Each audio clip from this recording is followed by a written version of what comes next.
Folks, today's Tuesday, March 3rd, 2020. Welcome to the special coverage, Super Tuesday, Roland Martin Unfiltered. We're going to be here for the next 5 hours breaking down the election. 15 states all across the country going to the polls. We got a number of panelists, 20 folks in all, who are going to be giving their perspective, the black perspective. Again, something that you're not going to necessarily hear on the other networks. Yeah, you might see a couple of black people every now and then. But trust me, you ain't going to see this. And what you're also not going to see, I'll explain that black art when we come back. It's time to bring the funk on Roland Martin Unfiltered. Let's go. He's got it. Whatever the biz, he's on it. Whatever it is, he's got the scoop, the fact, the find. And when it breaks, he's right on time and it's rolling. Best believe he's knowing.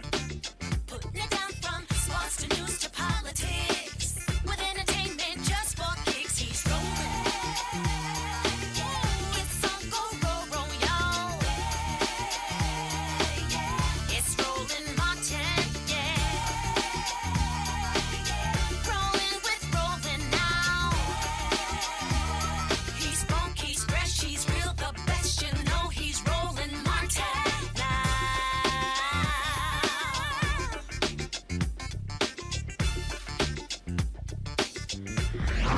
Martin. All right, folks, welcome to our Super Tuesday coverage right here on Roland Martin Unfiltered. Voters all across the country, 15 states have been going to the polls. I was in Texas yesterday, voted this morning.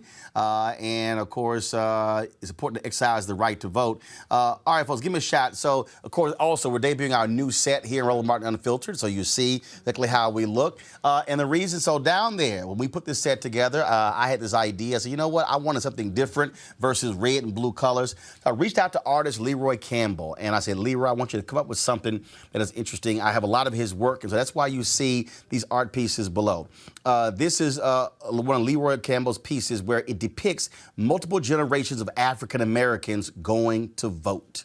And so we wanted to make that a part of our set. I appreciate Leroy for responding. And so I think it's certainly fitting. And we're talking about voting and the power of the vote, the black vote, on this particular day. We're going to break down results already being announced in different states. But first, I want to go to Kristen Clark. She, of course, leads Lawyers Committee for Civil Rights Under Law. They, every election, are focused on voter protection. And she's in their voter protection center right now. Kristen, give us a sense of what kind of calls y'all have been getting today from people across the country who have had issues at the polls. Yeah, we received a high call volume here at our Election Protection Command Center from voters in Tennessee who are in the parts of that state that have been ravaged by the tornado. Voters in Nashville whose homes were destroyed. We know that there are people who lost their lives. We know that there are people who simply could not access the polls today.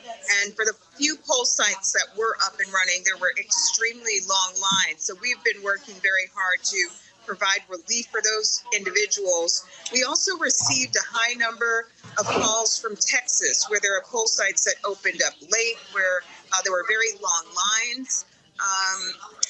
And California also had its fair share of problems. California actually moved to a new system where they got rid of local precincts that have now been replaced by large mega vote centers. And in places from Santa Monica all the way down the state, there are voters who have reported very, very long lines that have stretched upwards of an hour and a half, 2 hours. We also have 3 hours actually in some parts of California. We got a high number of calls from North Carolina. The large number of complaints that we are getting are people who are confused about where to go. And there are a number of states where the state's website broke down, and so people called the 866 Our Vote hotline to get directed to where they needed to go. There were problems about ballots. People showed up and didn't find their names on the rolls. But here's the message. We're here to help.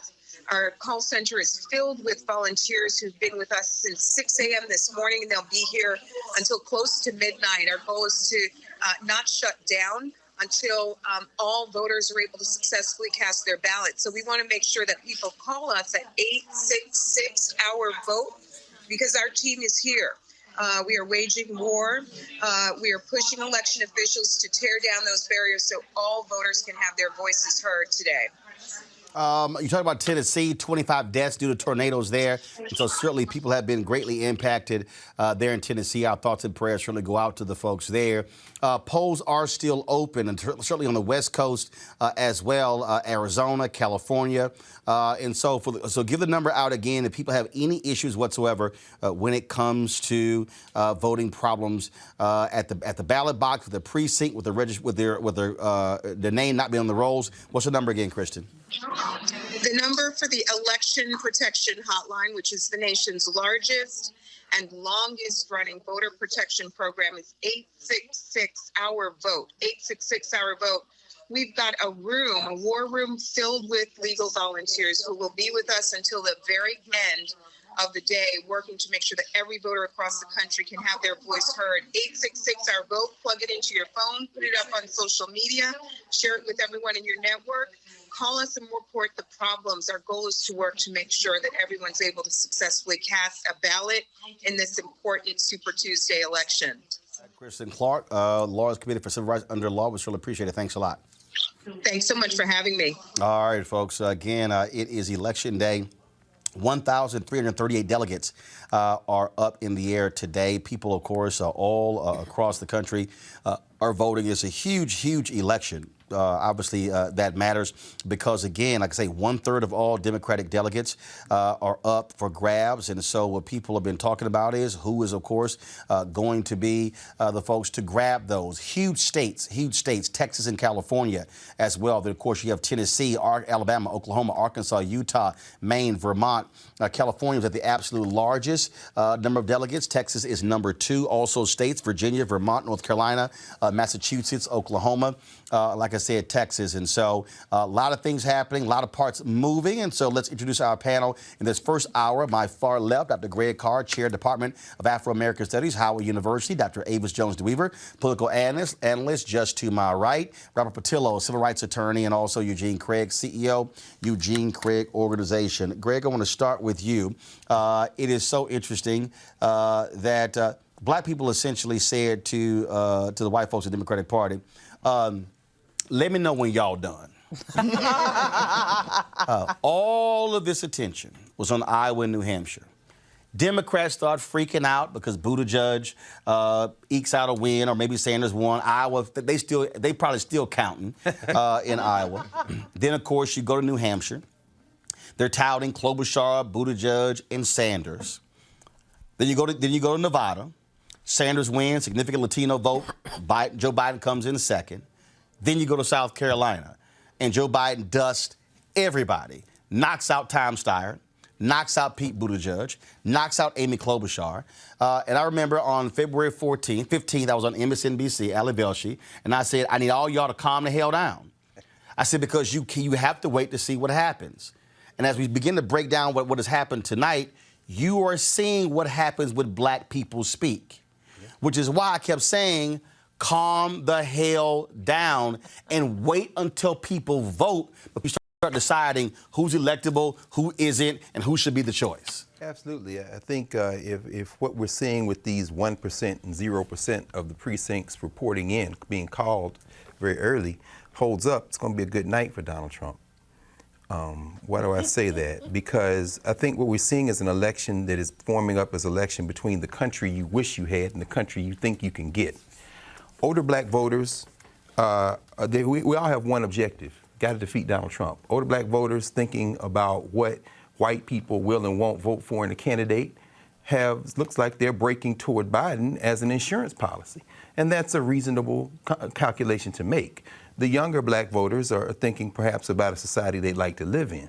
When you read the candidates' different platforms, you see that there is a qualitative difference between Sanders, Warren, and the others, but all of them are far to the left of Trump. My concern is that all this talk about electability may result in the Democrats nominating someone who is so deeply flawed that it's really going to depend on who that person, if it's Joe Biden, picks on the bottom of the ticket. whether that's Kamala Harris, whether that's Stacey Abrams. I think a black woman probably do best. I would say probably Stacey Abrams. Finally, this may end up being an election where we have to focus on getting enough voter turnout to keep the House and some way, by God, flip the Senate, because these federal judges will continue to be picked by Republicans if the Democrats nominate a Joe Biden and people stay home. And that's what I'm really, really concerned about as this thing unfolds. But here's what's interesting, Abe, is you've always had a generational disconnect. Yeah. You've always had that. Younger voters don't own much, don't own homes, are not looking at issues like property taxes the way an older voter looks at them. If you go back to 2016, the Joint Center for Political and Economic Studies released their survey. And I'll never forget, their survey showed that who said we are absolutely voting? 65 plus. Yeah. Who was second? 50 plus. Who was third? 45 plus. Then you went down. Who said they were least focused on voting and not enthusiastic? 18 to 35. Yeah. Now, I'm looking at this tweet, and I just responded to it. And I think this guy named Ryan Knight, he sends a tweet. He said, I'm just going to say it. Boomers, you're being selfish. This election is about our future, and you've made it about your fear of Trump. 40% of the 2020 electorate will be millennial and Gen Z voters, and we're energized by Bernie, not Biden. Please think about that when you vote. But I responded to him. I said, hey, Ryan, your tweet is shameful and despicable. It is, yeah. Boomers are not being selfish. They have the right to vote for anyone they want. Absolutely. And I said if 40% of the electorate will be millennial and Gen Z, then y'all need to vote like boomers do. Bitching on Twitter ain't voting. And I'm not dissing any young folks, but I've been saying for weeks on this show, you can't just complain about it, you got to go vote. Exactly. If you have the numbers, use them. Exactly. And, this wave of new voters that supposedly Bernie Sanders is supposed to bring, I haven't seen him bring it. Did he bring it in Iowa? Did he bring it in New Hampshire? Did he bring it in Nevada? What I saw in terms of a massive expansion of the turnout was in South Carolina. In South Carolina, they hit 2008 level turnout. No, they exceeded. And I was shocked by that. I was shocked. They exceeded. About 500,000 people voted in that election. And that turnout was not to vote for Bernie. That turnout was to vote against Bernie. So if we're talking about expanding the electorate, unlike talking points about, okay, we're going to have all these young people show up, all right, prove it. In terms of what we've actually seen happen, not just projections, not just theorizing, in terms of what we've actually seen happen, the black people in South Carolina said, we're going to show up and show out. The adults have come, and we're going to make sure that we move it in the direction that we want it to go. But Robert, I need to do one thing, and I know black people, y'all don't get all sensitive by this.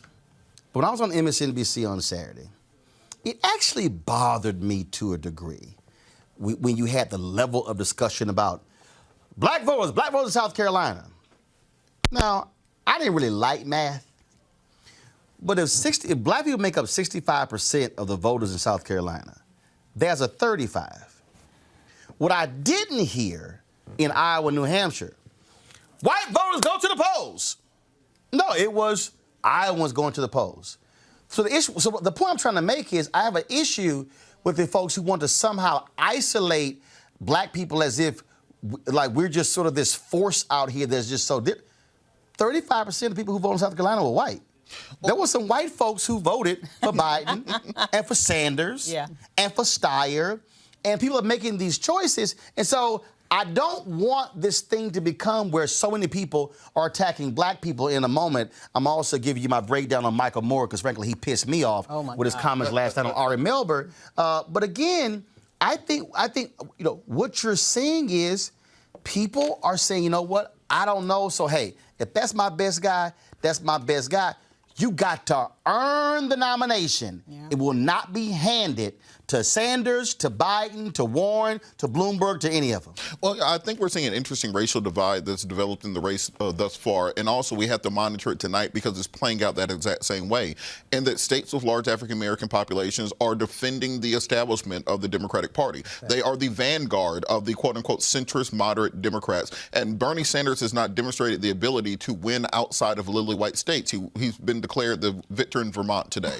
He's probably going to win Minnesota today. But what what is he going to do with the African American vote, and what can he do to appeal to them? But not just that.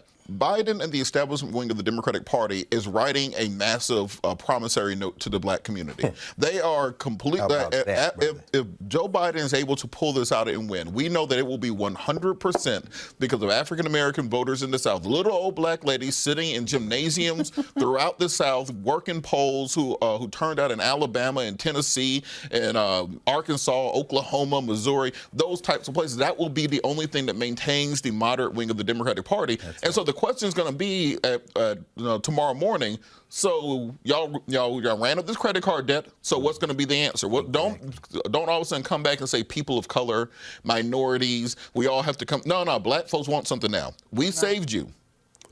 So we want something right now. But here's the thing, Eugene. Here's the thing, and it's very interesting when I've listened to a lot of the stuff out here. And this is the thing that I think people also keep forgetting. In 2016, 71 or 72% of the total electorate, white people. Okay? This election will be the first time, look at the numbers, this will be the first time in American history where less than 70% of the electorate will be white. Now, since 1964, no Democratic candidate That's exactly right. has exceeded 39% of the white vote. That's right. So I think people also need to step back and realize that black people are not necessarily just, in my estimation, saying this is our candidate. What black people are also saying is, we see what y'all white folks doing. Exactly right. So we have to actually make determinations also factoring in what y'all white folks gonna do. Exactly. And I go back to 2008 with Obama. That's right. Black people kind of like, look, we like him, he young, he said some good stuff. We don't know what these white folks gonna do. Exactly. So we really want to support this brother, because again, let me say, in the history of black people running for president, black people never in a majority supported a black candidate. Not Chisholm, not Reverend Jackson twice, not Sharpton, not Kara Mosley Braun, not Doug Wilder. I can go down the line. So I think black people are also, we talk about being pragmatic, they're also sitting there going, and we watching what y'all white folks doing. And we also got to make those necessary choices.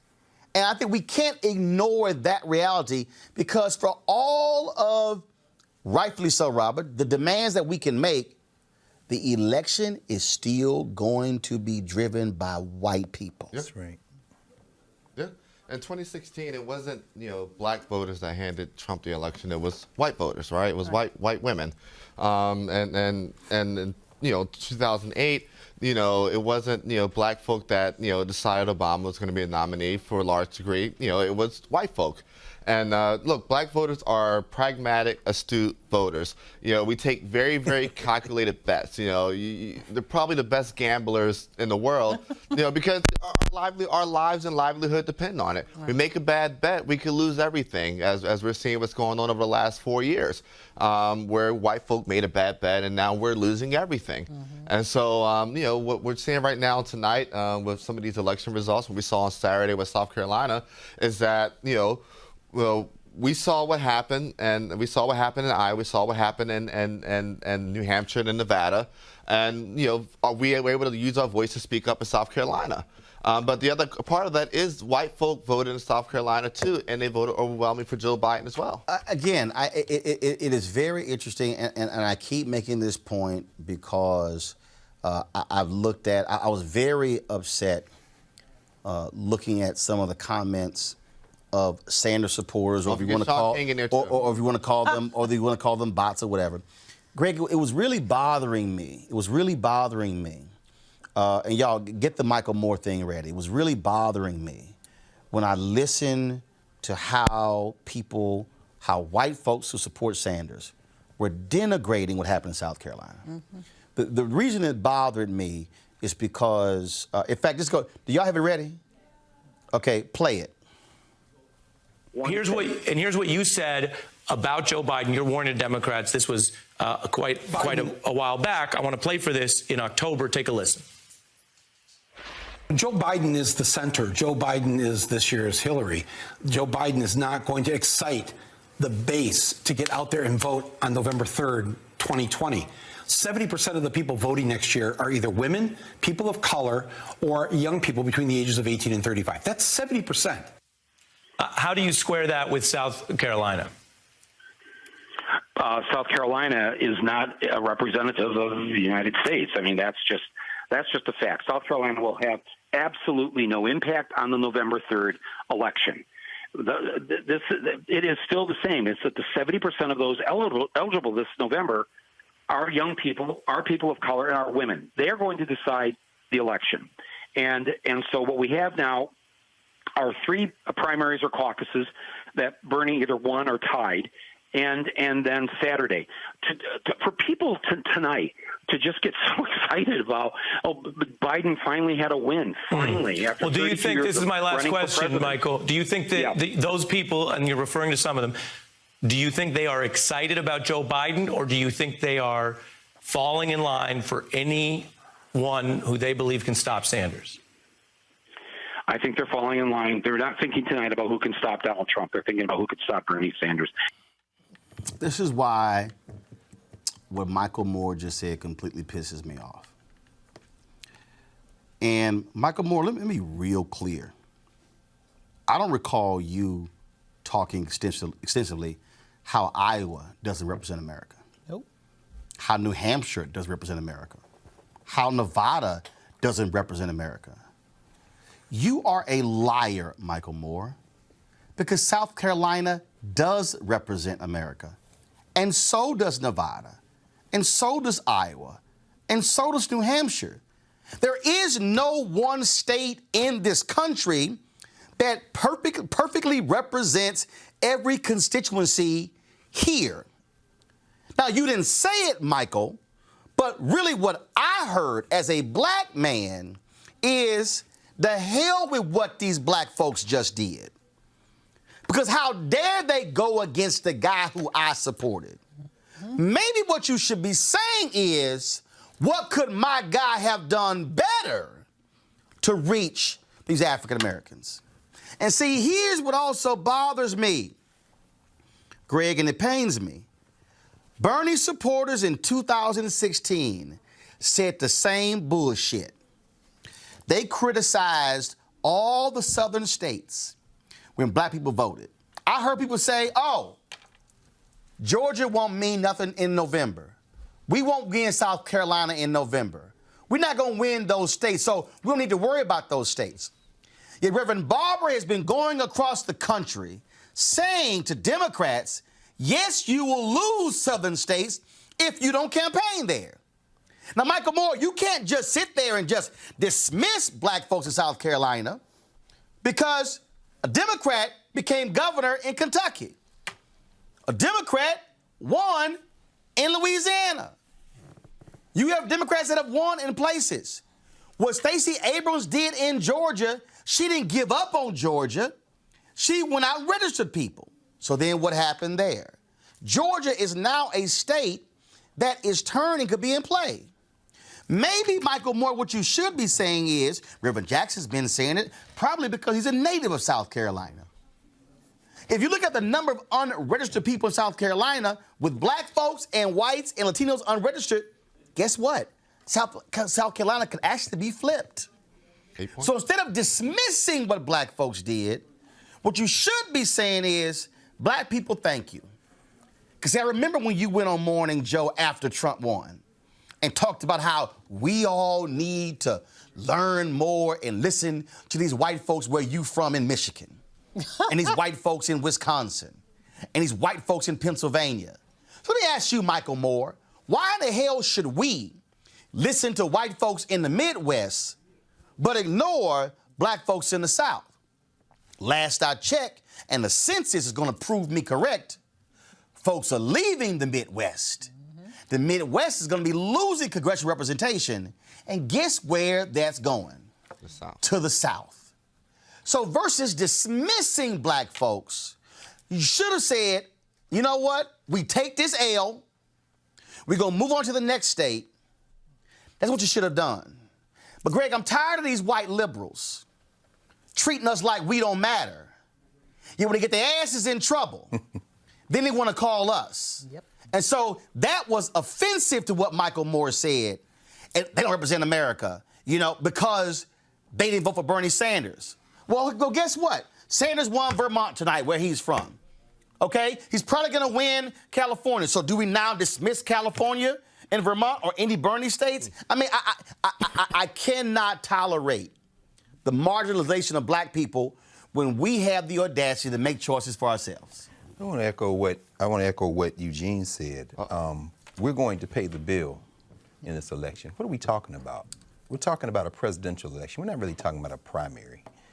I'm looking at these primaries, and I'm thinking more. You remember this well, Roland. I mean, Jesse Jackson in '88, when he won a number of states, and Time Magazine wrote a cover article. What does Jesse want? Jesse, I want to be president.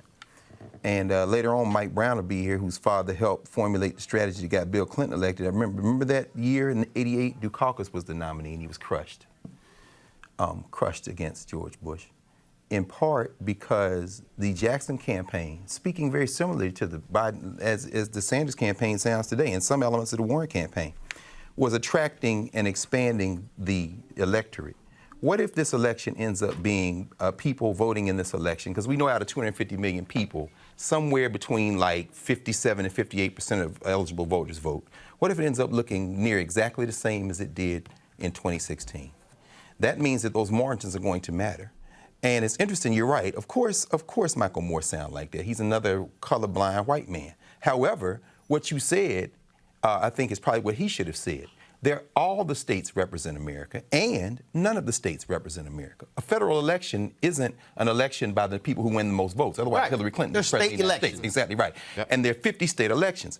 Now, yes, those poor whites in his hometown of Flint and them, maybe they didn't vote in the numbers they should have. Maybe they too many voted for Trump. But let's also be clear. That put the election close enough to steal. And it was the blacks in voter suppression in Flint, in Detroit. In Wisconsin. In Wisconsin. It's right. Milwaukee. Then those polls that they can. So what I'm saying is all Trump has to do, particularly now that he controls enough state houses to suppress the vote, is keep this thing close enough to steal, right. which is what they're going to do. And what I'm afraid finally in this primary is unfolding as the Democratic establishment rallies around their candidate.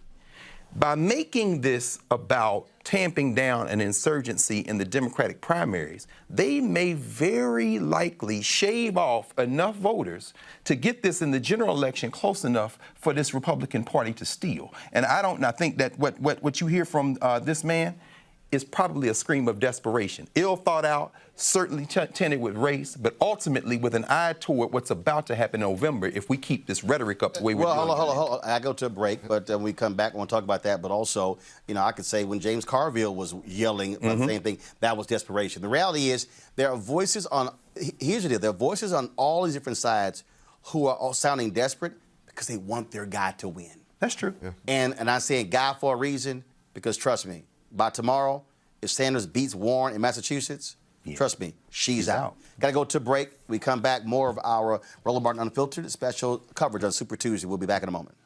You want to check out Roland Martin Unfiltered? YouTube.com/Roland S. Martin. And subscribe to our YouTube channel. There's only one daily digital show out here that keeps it black and keep it real. It's Roland Martin Unfiltered. See that name right there? Roland Martin Unfiltered. Like, share, and subscribe to our YouTube channel. That's youtube.com/Roland S. Martin. And don't forget to turn on your notifications so when we go live, you'll know it. Did you know that in the Bible, the word for vote and the word for voice are the same word? Yeah, I feel something right now. The word in Hebrew is koil.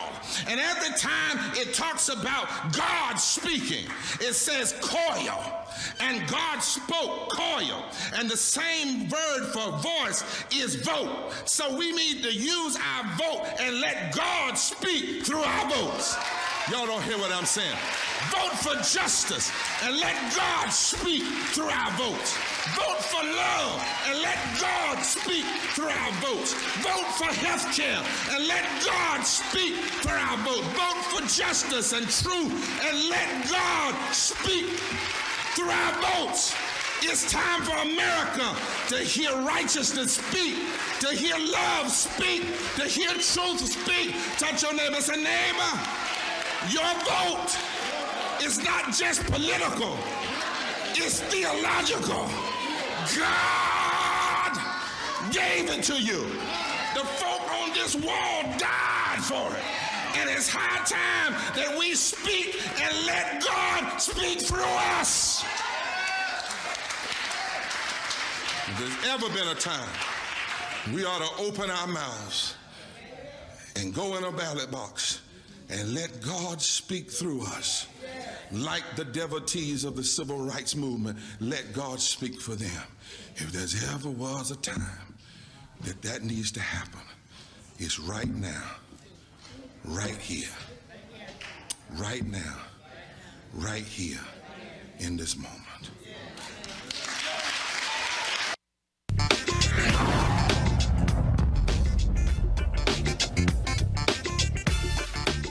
All right, folks, that was Reverend Dr. William J. Barber this weekend when he was in Alabama, of course, on Sunday, marked the 55th anniversary of Bloody Sunday. And a number of people, of course, were in Selma. All the presidential candidates, except Senator Bernie Sanders, were there as they walked across the Edmund Pettus Bridge. All right, folks, let's talk about exactly what's going on tonight in this election. The Associated Press, they have already called several different states. First and foremost, they have called Virginia for Vice President Joe Biden.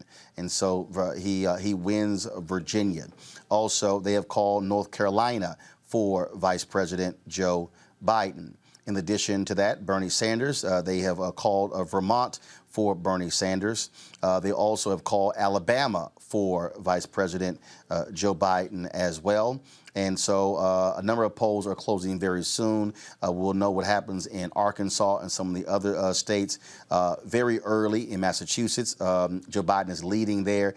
Senator Elizabeth Warren, of course, he's a sitting United States Senator from Massachusetts, desperately needs to win that state. I have said, again, she released a memo the other day saying she's going to take this thing all the way to the convention. The reality is here. You can't win your home state. You ain't going all the way to the convention, and it's just very simple. Just like, look, I get Bush v. Gore. People talk about it, but here's the reality: if Al Gore wins his home state, he was president. Yep. You win your home. First rule: you got to win home.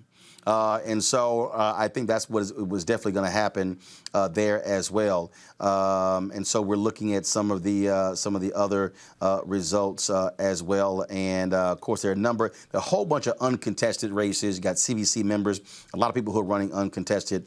And so we're going to be providing the results of some of those as well. We're also waiting to get the results from Tennessee. And American Samoa, Mike Bloomberg has won that. It was won there. Congresswoman Tulsi Gabbard, she came in second. But guess what? They have just 6 delegates. And so, but Michael Bloomberg can notch a win tonight, which he was needed. I want to bring in R.C. Maxwell, Republican strategist, and also want to talk about this whole piece here, in addition to some of the other races. Erica Savage Wilson, of course, Savage Politics broadcast as well. Folks, what is interesting to me about tonight when you begin to look at these states, I said it point blank. Mike Bloomberg spends more than $500 million. I said Bloomberg has to win 4 to 5 states or he has to drop out. You don't spend, first of all, he ignored the first 4 states. He got in too late to get on the ballot. His entire strategy was a Super Tuesday strategy. If Michael Bloomberg, sure, okay, fine, American Samoa, okay, that's a territory. If Michael Bloomberg does not win one of these states, he's got no choice, RC, to drop out. I mean, I agree. After the first debate, I mean, people were asking what is Bloomberg's strategy in terms of policy, but I think now people are asking, I mean, just what is Bloomberg's strategy? I think he has, American Samoa tonight and maybe the city of Atlantis. But aside from that, he has nothing really to stand on, aside from being able to maybe, take some delegates from Biden in Maine or at a place like that. So, yeah, I think that's going to be the question people ask about Bloomberg after tonight. Erica, again, that amount of money. You now have 4 candidates who are still in the race. In fact, he did an interview earlier. It was quite interesting because he said, well, there are 3 people in the race, and somebody said, you're forgetting Elizabeth Warren. He went, oh, she's still in? Right. Quite dismissive. This is not a guy who is not like he's been winning. Okay, good poll numbers, But as we learn, if you're Biden, you learned in Iowa, a poll number don't mean the damn thing until people vote. Yeah. He was tied for first, came in fourth. Again, Tom Steyer was supposed to do 22, 25% in South Carolina. Didn't do it. Right. Dropped out of the race. Pete Buttigieg actually set the record for being the first person to win the Iowa caucus who drops out 27 days later, beating by 1 day former Senator Tom Harkin, who won Iowa in 1992 and dropped out 28 days later. And so, again, poll numbers mean absolutely nothing. When people go to the polls is when they actually decide how they feel about you. If you're Bloomberg, you're going to have a very, very hard choice to make. Vanity Fair has a story out, I'll pull up in a second, where they said Mike Bloomberg's advisors have been trying to convince him to drop out after South Carolina. And he absolutely was resisting, saying he was not interested in dropping out until some votes are cast. Well, he might be finding out tonight what that feels like. Right, because as we all know, spending does not equate winning, and I think that's what our arrogant candidate is finding out here. Also pretty interesting, I was listening to Reverend Sharpton on one of the networks talking about Bloomberg's candidacy, and he really admonished him to stand by what he talked about around if he did not perform well this Super Tuesday, that he would then back other candidates. And so I'm really wondering to see at the end of this week, would Bloomberg have moved out of the race, particularly since you have a strong group of people that are petitioning against him actually being in the race. And they're really looking at trying to roll up whatever the Bloomberg coalition looks like into their particular net. So I think that, for me, I think if he does not roll up by the end of this week, it'll definitely be at the end of this month because he'll be throwing good money after that. Henry, go to my iPad, please. This is the article I was talking about, Avis, by Gabriel Sherman. He will risk making Ross Perot and Ralph Nader look good. Bloomberg resists advisors' push to exit the race. Again, you got to win. You got to win. Just because you got $60 billion. Because you can drop some really nice ads, just because you can have all these black people who endorse you just because you had that money, you have to show you can actually garner votes and build a coalition. And so that was always his difficulty. Yeah. He did do horrible in both debates. Yes. Then he came out the next day and he said, well, you know, we're not electing a debater-in-chief. We're electing somebody who can run the country. Yeah, but debates are unvarnished. Debates are an opportunity we can actually see you in the middle of the battle. Just because you can run some great commercials means nothing. I think back when, who remembers when former Tennessee Senator Fred Thompson ran? Yeah. Everybody was saying, oh, my God, this is Reagan again. That's right. You know, he's tall, the voice, and he was one of the Watergate prosecutors, and all this stuff they were saying. He was one of the worst campaigners you had ever seen in your life. I remember he was campaigning in Iowa, and he wanted to watch the Tennessee football game, and was like, look, I'm going to get to that in a minute. And they were like, dog, we got some voters out here, and he didn't care. How you look on paper means nothing. Right. How you perform on the field is what matters. Absolutely.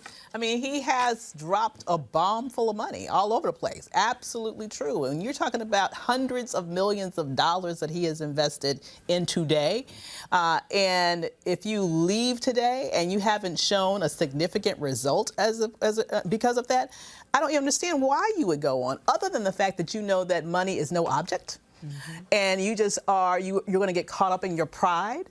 But in terms of what he's actually done, when people have actually seen him outside of the edited, scripted cinematography of ads, when they've actually seen him answer questions, when they've actually seen him on a debate stage, particularly next to people who have been doing this for a year and therefore are practiced and ready to go, he just became diminished more and more. And when people began to learn more about his policies outside of New York, you know, it just, everything seemed to be going downhill for him. And there's no amount of money that I believe is going to turn that around. Greg, again, we can talk all day about money. What I said, and I'll stand by it, and I got no problem with anybody who wants to run. Look, I think that if you are a Steyer or a Bloomberg, and everybody saw, oh my goodness, Joe Biden's weak, and nobody had even voted yet, okay? To win, you need money on the ground. And what I don't understand is why, if you want to jump out there and say, well, I want to do this shit, put the money with the boots on the ground. Fund these black organizations who know how to get to people. Okay, you can run all the ads you want to, but boots on the ground is what's going to matter. Knocking on those doors, that's what Democrats are going to need. Remember, Barbara keeps saying, go into those places. Look, Mike Espy lost by 68,000 votes to Cindy Hyde-Smith. It was a whole bunch of black people, poor white folks, and others who didn't vote. But you got to have an apparatus that knows how to get to those people, to get them, first of all, to talk to them, to hear what they have to say, to get them registered, and then create an apparatus that gets them to the polls. I agree, Roland, and no show has consistently made this point. And no person. You've been doing that since TV One, making this point about turnout. Bloomberg's candidacy is about one person, Joe Biden, as you said, and the Vanity Fair article echoes that. There was no perceived frontrunner in the Democratic field that the establishment, the DNC and the Democratic Party thought was strong enough to throw their weight behind. And we all remember about a month ago, a little bit longer, when we heard the former Secretary of State, John Kerry, was overheard talking about Joe Biden. So Bloomberg's candidacy was and remains, well, if Biden implodes and he's only one gaffe away, maybe a nation turns its lonely eyes to Bloomberg. Now, what you said makes perfect sense as an electoral strategy. However, we also understand that if it were about ground game and turnout and expand the base and getting people to the polls, Bernie Sanders would be winning every one of these polls now because he has the best, well, Warren has some, but Sanders has this ground game in these primaries.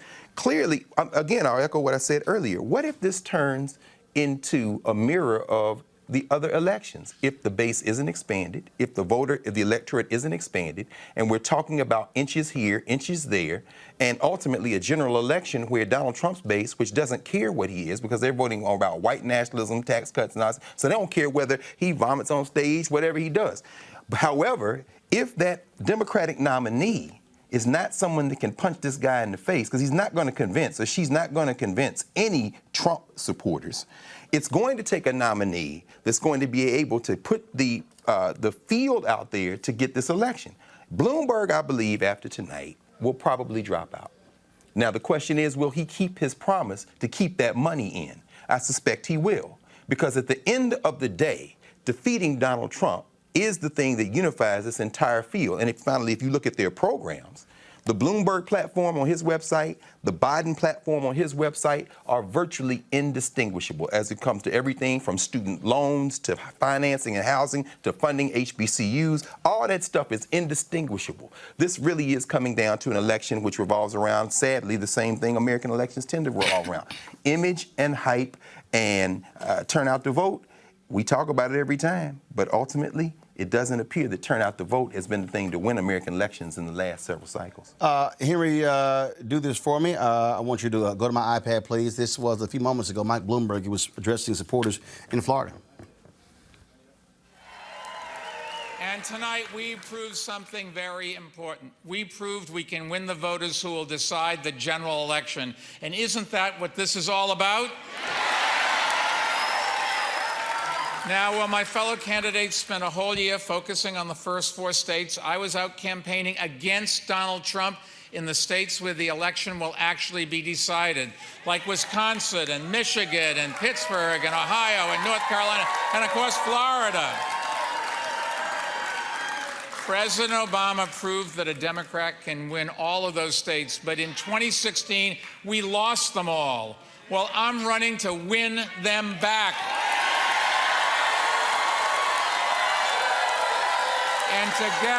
And together, we're going to get it done. Now, we all know Trump's strategy: attack Democrats, make their plans look unrealistic, unaffordable, and undoable. That won't work against us. Our plans are sensible, workable, and achievable, and we have the record and the resources to defeat Trump in swing states the Democrats lost in 2016, like Florida. I know we can do it, and you know who else knows it? Donald Trump. And that's why he keeps attacking us on Twitter. Today, he sent a tweet out urging people not to vote for us. Gee, I wonder why. Clearly, Trump is scared stiff of facing us, and for good reason.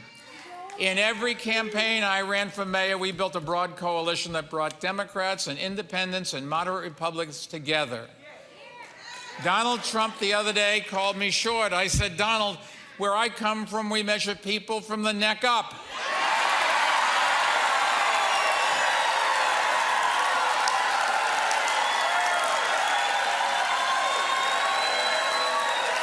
That's how we're going to beat Donald Trump. I believe we need a leader who is ready to be commander-in-chief, not college debater-in-chief. So if you want someone who talks turkey and who has a record of accomplishment on all the big issues facing our country and who has the resources to beat Trump, I'm your guy.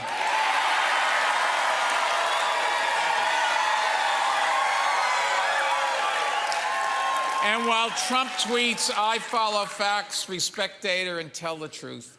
My whole career, I have been a doer. And I believe we need less talk, less partisanship, less division, less tweeting.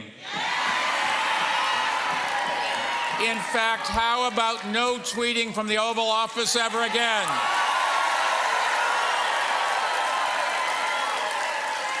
Now, you've all heard our campaign slogan, Mike will get it done. Well, let me tell you what the it is. It means winning this November and sending Donald Trump back to Mar-a-Lago permanently.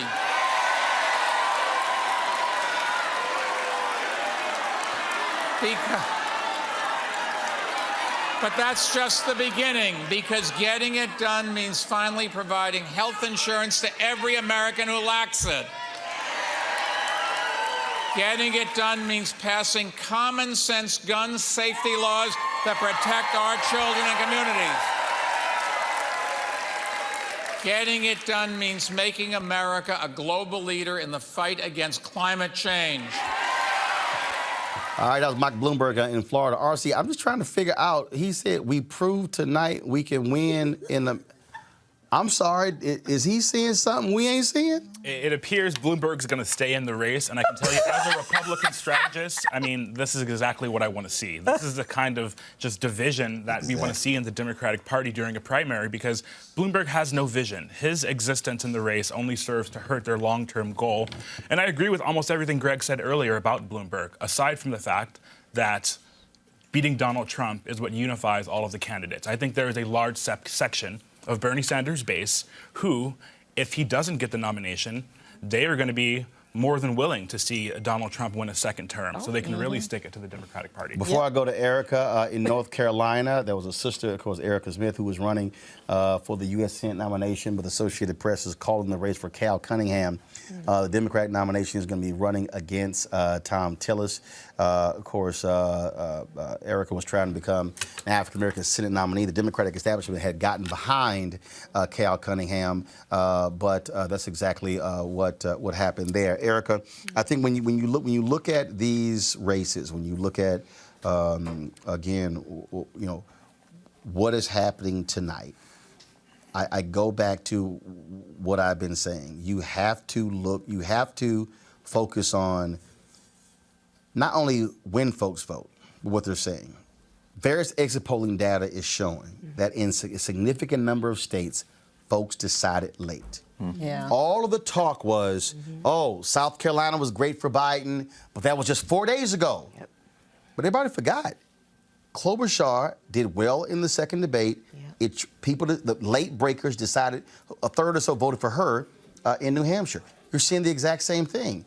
So all people who said South Carolina was no big deal, if you were deciding in the last 3 days, you paid attention to Biden winning in South Carolina. Momentum plays a role.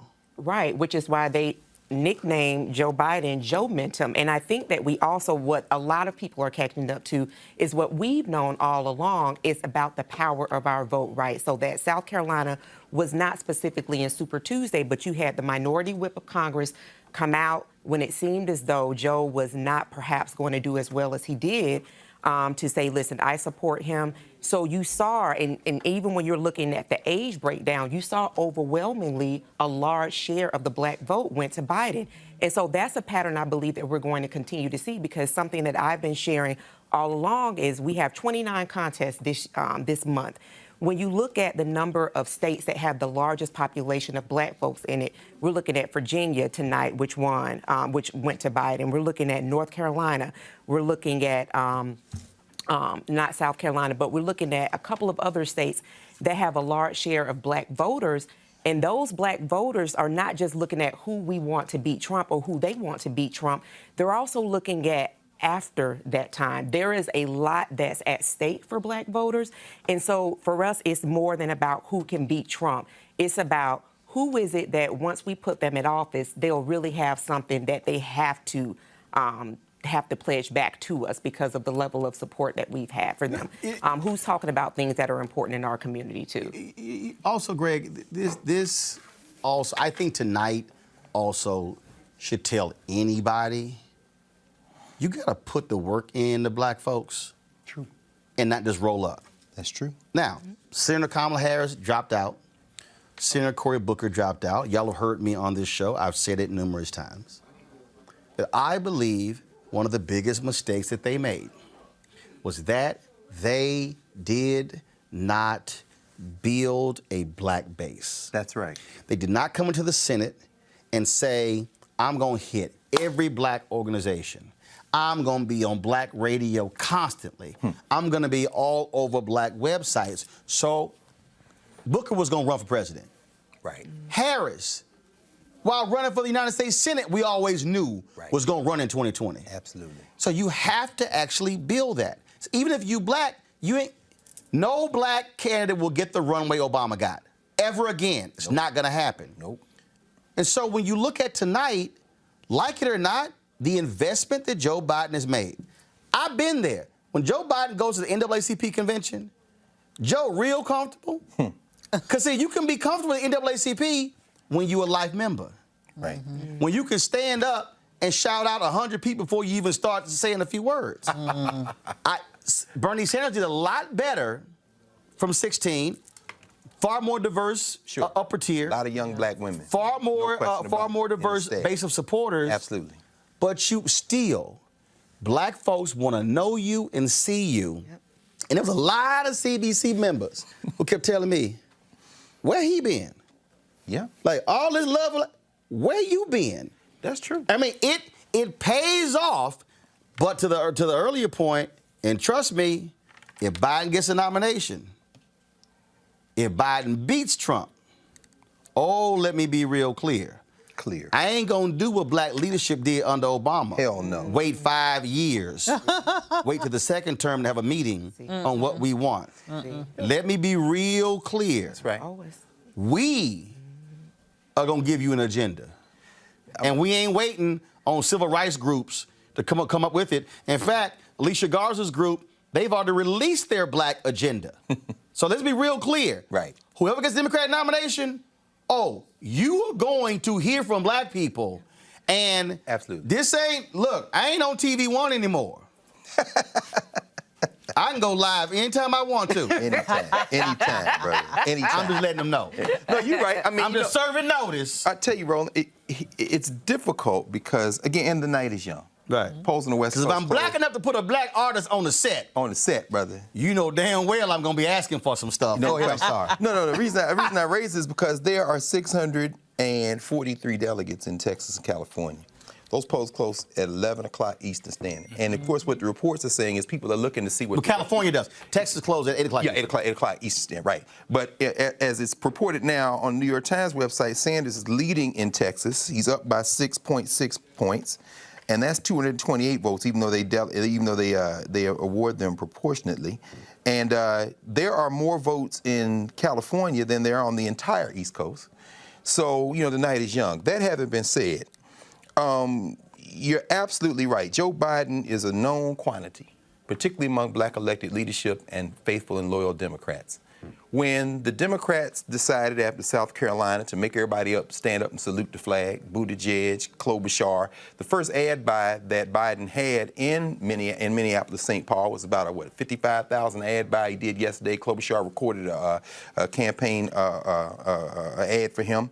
But at the end of the day, let's say that Biden is the nominee, because Bernie Sanders is going to have to win the Democratic nomination in the primaries. If it's close, if he comes out tonight between 500 and 600 delegates and Biden does the same or somewhere close, and then next Tuesday they do something similar, if nobody reaches 1,900, by the time they get to Milwaukee, Bernie Sanders is not going to be the nominee of the Democratic Party. But the war that might ensue in the wake of that, and I agree with you, brother, may lead to enough people not turning out to re-elect Donald Trump. But let's say that Biden does win. Joe Biden is a known quantity. Joe Biden won the first primary of his life in 3 tries for the presidency in the state of South Carolina, thanks to the Negro Firewall. Basically, shout out to Jim Clyburn, who may have saved the entire thing. Now, he may be 47% of the exit polling showed that they factored in Clyburn's nomination. 24% said it was very important that he endorsed. Jim Clyburn, they might have to give him Secretary of State, because Jim Clyburn may have saved Joe Biden if the one person No, damn that. Clyburn gonna be like, y'all gonna make me Speaker of the House. The Speaker, you know what? For real. Now, I don't know what Hakeem Jeffries gonna say at that point. He gonna sit down? I hope he does, to be a good soldier. No question. At least, yeah, be a black Pete Buttigieg, brother. If Joe Biden wins the Democratic nomination and beats Trump, you heard it here tonight. Jim Clyburn gonna be like, I'm the new Speaker. I'm the Speaker of the House. Because ain't none of this here if it wasn't for me. It's no question about it. So the only other thing I was gonna say better aim high. The night is young. If Sanders can put that Latinx coalition together in Texas and California to win those 2 states, it's a very different conversation in 2 or 3 hours than it is right now. And I'm saying that still, Biden looks like he's going to be the nominee because the party has decided we got to go in with this guy. And finally, the only person that could probably destroy Joe Biden, unfortunately, is Joseph R. Biden. And that is the thing that I think everybody's still holding their breath on. But here's the other deal. Avis? Mm-hmm. One of these candidates had a heart attack. Yeah. No, I mean, we got to be real honest here. Yeah. And Bernie Sanders had a heart attack. He's 78. Yeah. Biden's 77. We ain't dealing with a group of 40, 50-year-olds here. No, we're not.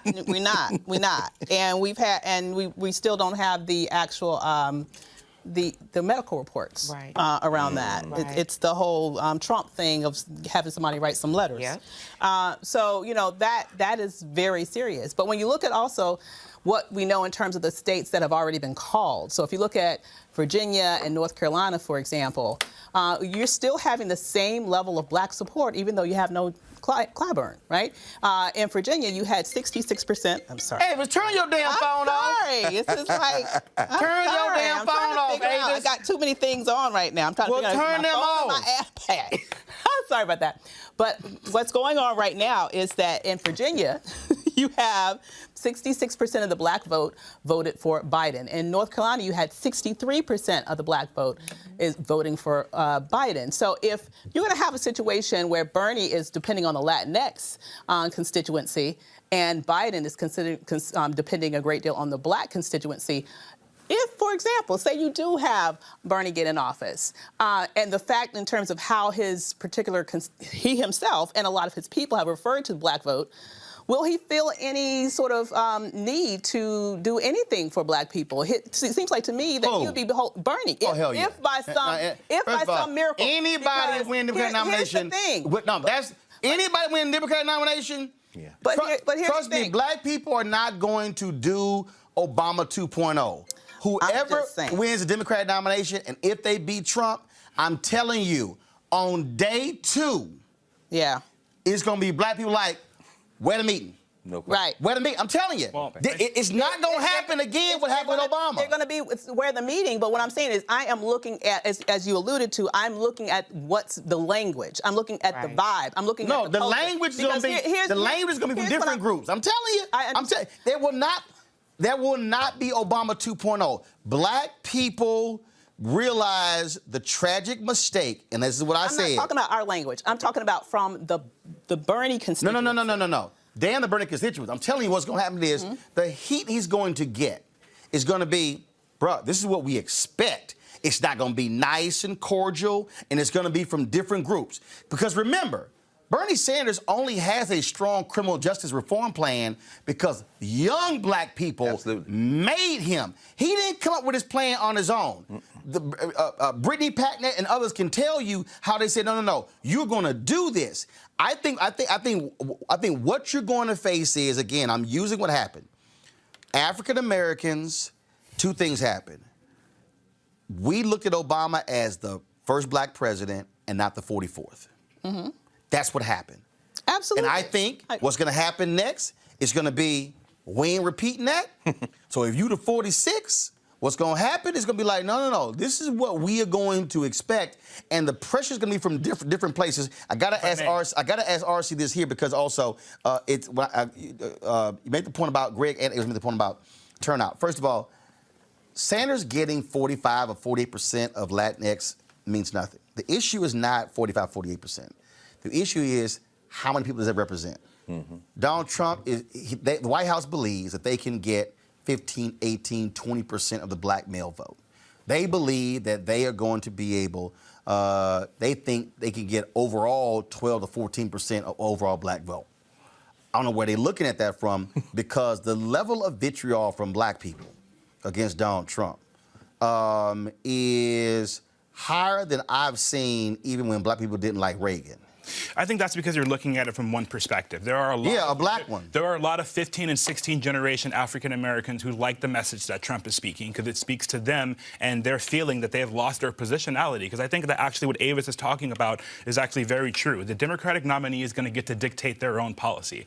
And it looks like the voting bloc for Democrats is no longer really African Americans, but immigrants and illegal immigrants. So I think when you see hold up. What's the evidence of that? He ain't got no evidence. He just talking. No, what's the evidence of that? Is mere demographics. Well, first of all, illegal immigrants can't vote, so illegal immigrants are not voting.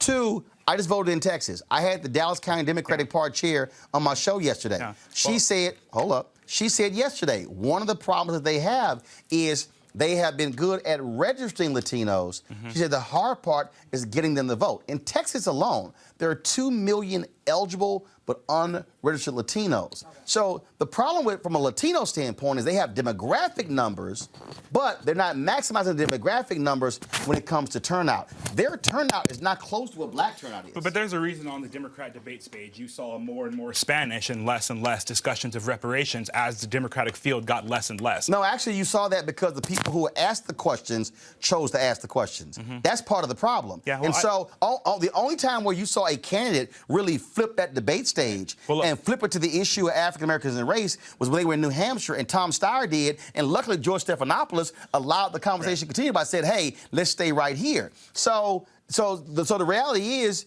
I've actually watched all the debates and I've heard them talk about immigration reform, DACA, those things. But I've also heard them talk about issues involving African Americans. Right. I don't think we've heard the term reparations in a long time. But yes, we did. It was in the New Hampshire debate. Look, the reality is Donald Trump. Let me finish my point. I heard it. The reality is Donald Trump doesn't need to win black voters. He won last time without a substantial amount of black voters. Donald Trump is courting black voters because he wants to and because he values the contributions that African Americans have made to America. That's why you see him set up 14 to 15 centers for his Black Voices for Trump. And we just talked about the importance of actual grassroots interactions with black voters.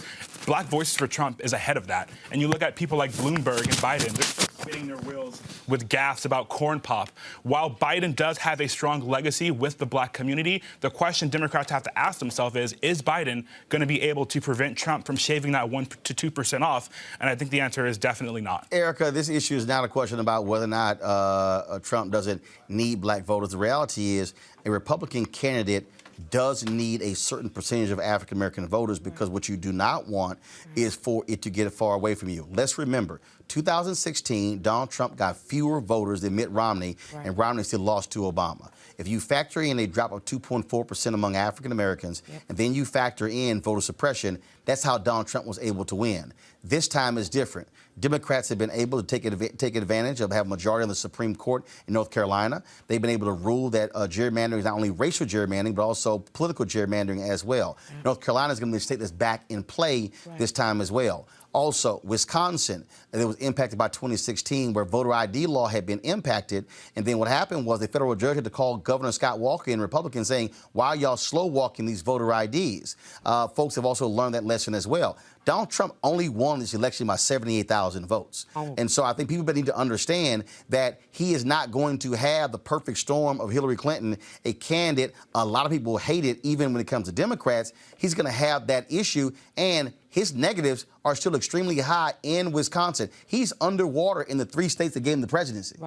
Right. So, and let's remember that. And then let's also remember that we are still traveling through the Trump regime right now with their fallacies as it relates to a global pandemic, the coronavirus. And so people have been able to see for the past 4 years what black folks and brown folks have been saying for years is that this man is a pathological liar. He runs businesses into the ground. He has no empathy. He doesn't care about people. His agenda, his narcissism is about him and his family. And we've seen that he may be a billionaire now because of all of the grifting. So I think that we're not counting in the sensibilities that people have been walking through with this regime, seeing different branches of government that have been compromised. And so people, especially black folks, have long memories, and we're also taking that with us to the ballot box. So I think it's very short-sighted to just parse the discussion around reparations and other issues that are important to the Latinx communities. When you're talking about folks who are deadly afraid, right, of being deported at any hour, when you talk about for black folks, there is no plan B. People are making very pragmatic, very rational decisions. It's not a decision necessarily out of fear. There is fear in that decision. But black voters and Latinx voters are pretty pragmatic voters. Deontay Johnson joins us. He's founder of Black Conservative Federation. He joins us right now. Deontay, when you look at what is happening tonight, you have Republicans who have been saying we want Sanders, Sanders, Sanders. They thought they took Biden out. They didn't. Well, you know,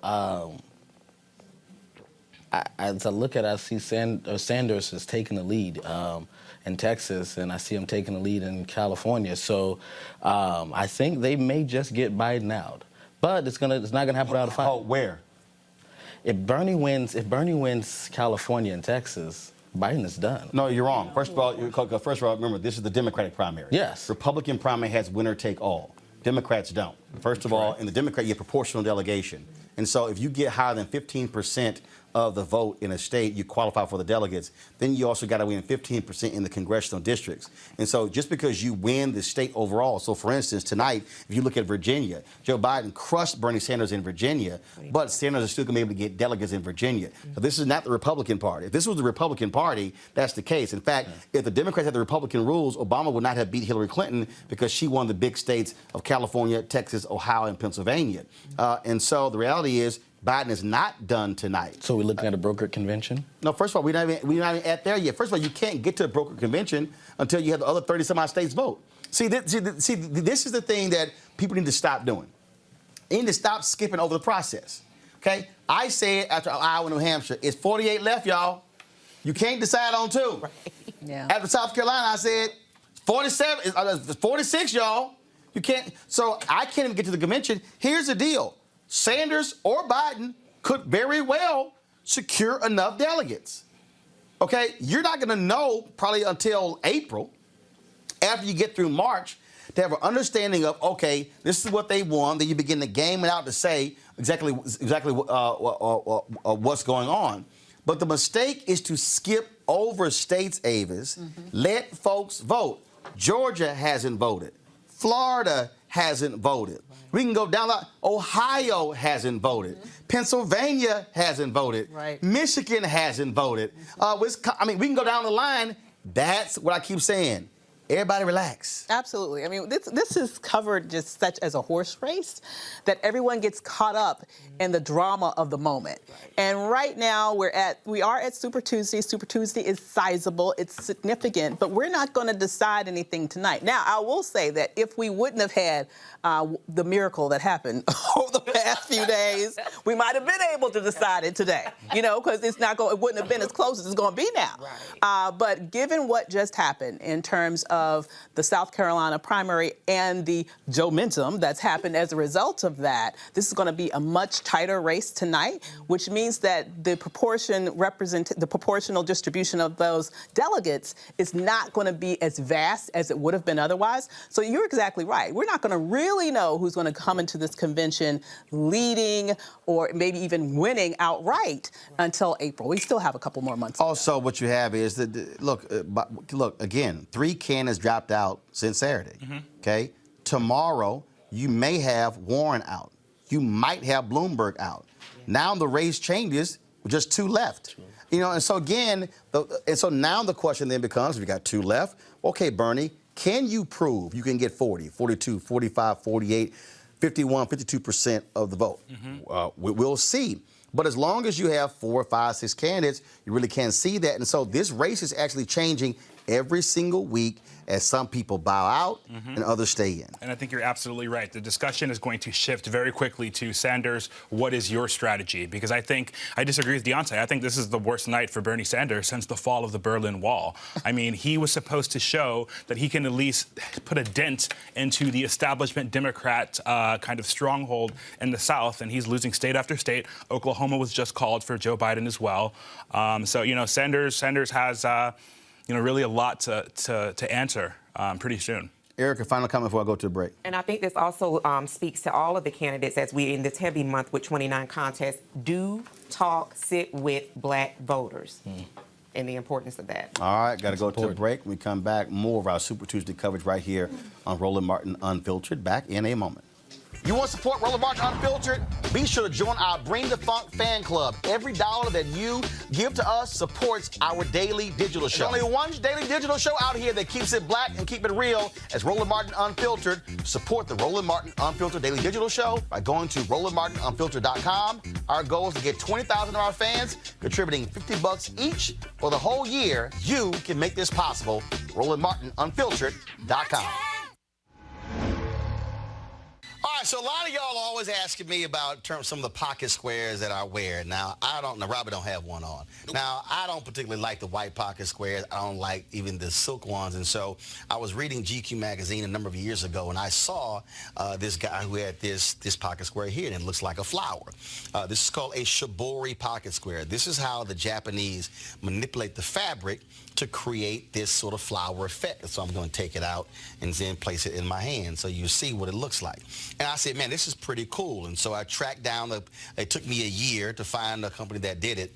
And so they make these about 47 different colors. And so I love them because, again, as men, we don't have many accessories to wear, so we don't have many options. And so this is really a pretty cool pocket square. Now, what I love about this here is you saw when it's in the pocket, you know, it gives you that flower effect like that. But if I wanted to also, unlike other, because if I flip it and turn it over, it actually gives me a different type of texture. And so therefore it gives me a different look. So there you go. So if you actually want to get one of these shibori pocket squares, we have them in 47 different colors. All you got to do is go to RolandSMartin.com/pocket squares. So it's RolandSMartin.com/pocket squares. All you got to do is go to my website, and you can actually get this. Now, for those of you who are members of our Bring the Funk fan club, there's a discount for you to get our pocket squares. That's why you also got to be a part of our Bring the Funk fan club. And so that's what we want you to do. And so it's pretty cool. So if you want to jazz your look up, you can do that. In addition, y'all see me with some of the feather pocket squares. My sister, who's a designer, she actually makes these. They're all custom made. So when you also go to the website, you can also order one of the customized feather pocket squares right there at RolandSMartin.com/pocket squares. So please do so. And of course, it goes to support the show. And again, if you're a Bring the Funk fan club member, you get a discount. This is why you should join the fan club. Please don't forget my quota. Get your ass out and vote. Our ancestors fought for us. Yeah. Rosa Parks sat down on that bus. Yeah. Ooh. We gotta do what we did for Obama. Call your nephew, your cousin, your aunt, and your mama. We have the voice. We got a choice. We got a choice now. We got a voice.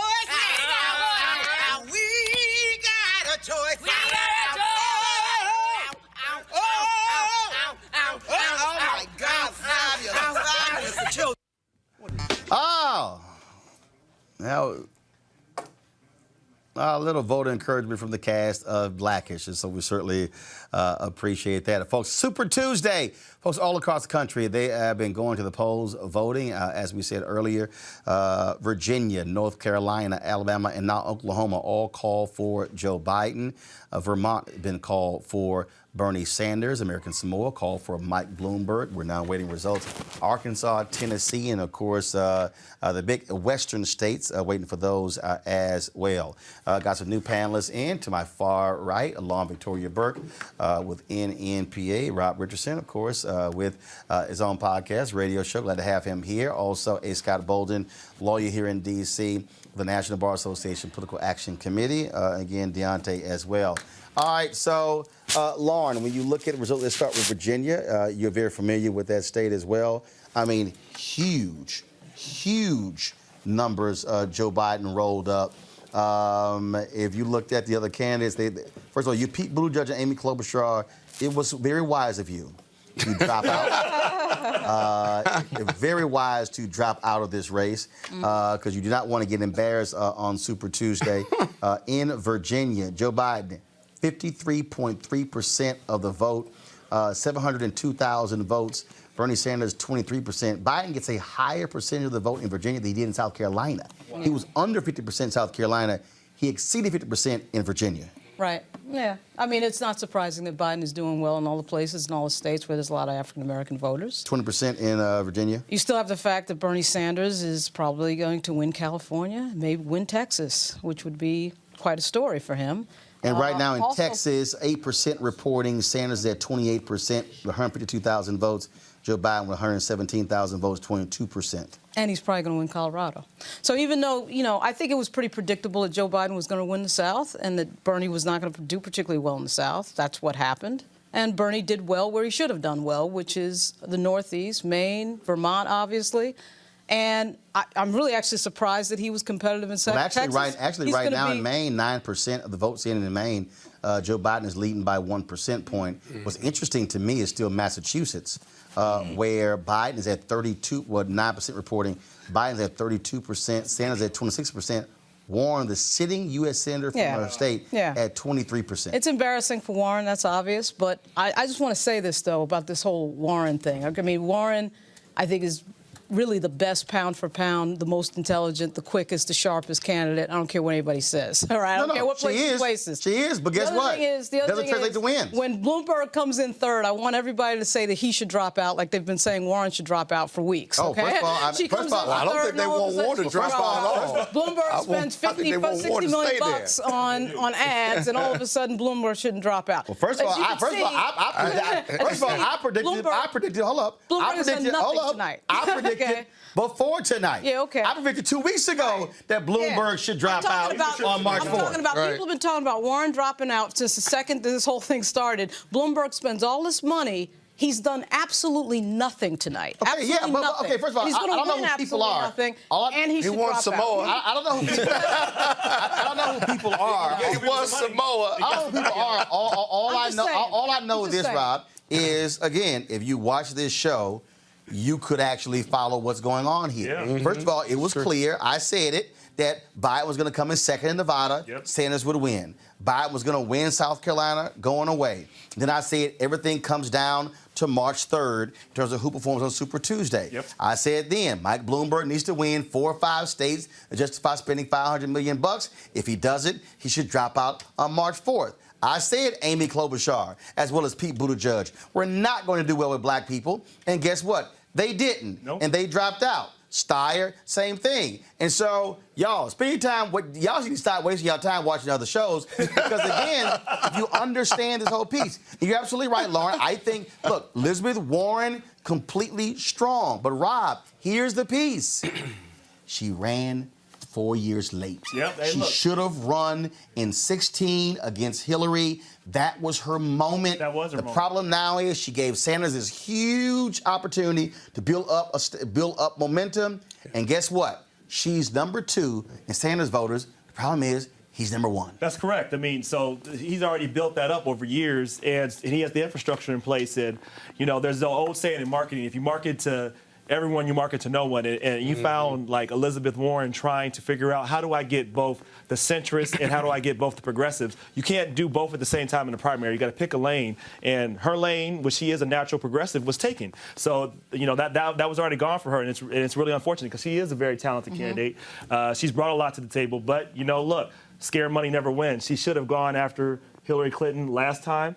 She would have more of a base now. She might have won the primary. Who knows? 4 years ago. Yeah, but so you got wait. Here's the thing here, Scott. When let's go back to Iowa and New Hampshire. After Iowa and New Hampshire, folks were going, oh my goodness, turnout. Iowa's turnout is less than it was in 2016. I was like, Bernie's in both of those races. I said, everybody calm down. Everybody calm down. South Carolina, more people voted in South Carolina than they did when Obama ran in 2008. You look at tonight's turnout, Virginia, North Carolina. You look at, I was in Texas. Texas was breaking early voting records. So, well, all the people who are saying, where's the exciting candidate? Clearly something is happening with those sort of numbers, which says to me, you don't need Mr. Excitement, because you know what you got? You got crazy land sitting in the Oval Office, and that's playing a huge role in driving turnout. Absolutely. I mean, what's driving Democratic voters, an excited electorate, is who's in the White House. So it doesn't really matter who is actually going to wind up being the nominee. I do think with Warren, though, there's another old adage is in politics or elections, all you need is one more vote than the next guy. You can be the biggest, best, and brightest, but if you can't get more votes than the next guy, you're in the wrong game. Why aren't you saying that about Bloomberg? I'm saying, I would say to I mean, why aren't you saying about Bloomberg? This is a gender-neutral discussion I'm having. Gender-neutral. The other reality is the challenge with Biden was, could he get to his firewall? Yeah. Because if you come in third, fourth, and fifth in the first three primaries and caucuses, you start to question whether even if, and I did this on the show. Yeah, we know you did. I was wrong. And I told you shut your ass up. You were like, I ain't wrong. I ain't wrong. You just have a different opinion. I was like, okay, I'm going to show your ass. I said he's supposed to win South Carolina. He's got nothing after that. Wow. Okay, so he's got something after that now, and he's leading in this delegate. No, I'm not gonna kiss the ring. Kiss the ring. I'm not gonna kiss that alpha ring. Kiss the ring. No, we all knew. You know, exactly. outnumbered here now. But the reality is kiss the ring. The reality is this: it'll be telltale sign of how he does in Texas and whether he's competitive in California on top of winning the third and fourth highest delegate haul out here. It's one thing to run strong in all of these different states. But if Bernie has a stronghold in California and perhaps in Texas, he's going to win California. If Biden is competitive, right, then Bernie can't grow, and he's got a lot of problems ahead of him. This is what I keep trying to tell you. You're about to agree with me now? If you listen to the alpha, you will get it. Oh Lord. No, this is real. This is and this is and this is the problem. When the Biden team kept talking about South Carolina firewall, okay? If you understand your strengths, okay? Anybody who says, this is my strengths, this is my weakness, okay? You take Iowa and New Hampshire. New Hampshire's all over the place, okay? New Hampshire's always been sort of this independent state, and they're sort of like just real weird. And lacks diversity. Okay? So, obviously, so is Iowa. And so your deal is, you sit back and you say, okay, I know I'm going to do well right there. The problem with this whole political narrative is that there is this assumption that you need to do well in the first three states, otherwise you're dead in the water. I kept saying on this show, I said on MSNBC, 1992, 1992. Bill Clinton loses Iowa. He comes in second in New Hampshire. They call him the comeback kid for second place. He then loses 3 straight. He wins Georgia. He then loses 7 straight. And then he wins South Carolina and Wyoming. I went back and double-checked. Tom Harkin wins Iowa. He wins... He's from Iowa. No. He wins twice more. and he withdrew by the 28th day. And the reason I was saying that because there were 5 candidates in the race. And what I kept saying is, you have to breathe. 2016, there were 2 candidates when they went to Iowa. Hillary Clinton, Bernie Sanders. In 2008, there were 3 candidates when they got to Iowa. Hillary Clinton, Barack Obama, John Edwards. You had to go all the way back to 92 where you had more than 3 candidates. All of these people who were freaking out, for some reason, were not saying fractured field, fractured field. And so, Sanders and Buttigieg does well. You see what happens in New Hampshire. Of course, Biden, strong second in Nevada. And then you wait for where your strength what is. Your is. supposition now? What I'm saying is, what I'm saying is this here. Okay. You've got to stop falling for the political okey doke of the nominee has to be decided after one state. And that was what was killing me. And that's no. No, I'm saying is across. Biden's a loser, though. No. See again, no. See again, no. So that's why No, they were doing. No, that's not what it is. They were doing. First of all, of course, the people who were running never won one. Yeah, but Buttigieg never won one. He'd run 200 times and flop. The whole problem here was the political establishment and the media wanted this whole deal of can't we just clear the whole race? And I'm like, wait until people vote. Wait. Do you agree that Biden did fumble some way along the way? He didn't. It's not like he ran. Everybody fumbled. No, but Biden fumbled. No. I'll take you. I'll take you back. Hold up 1 second. I'll take you back. No. I'll take you back to the summer.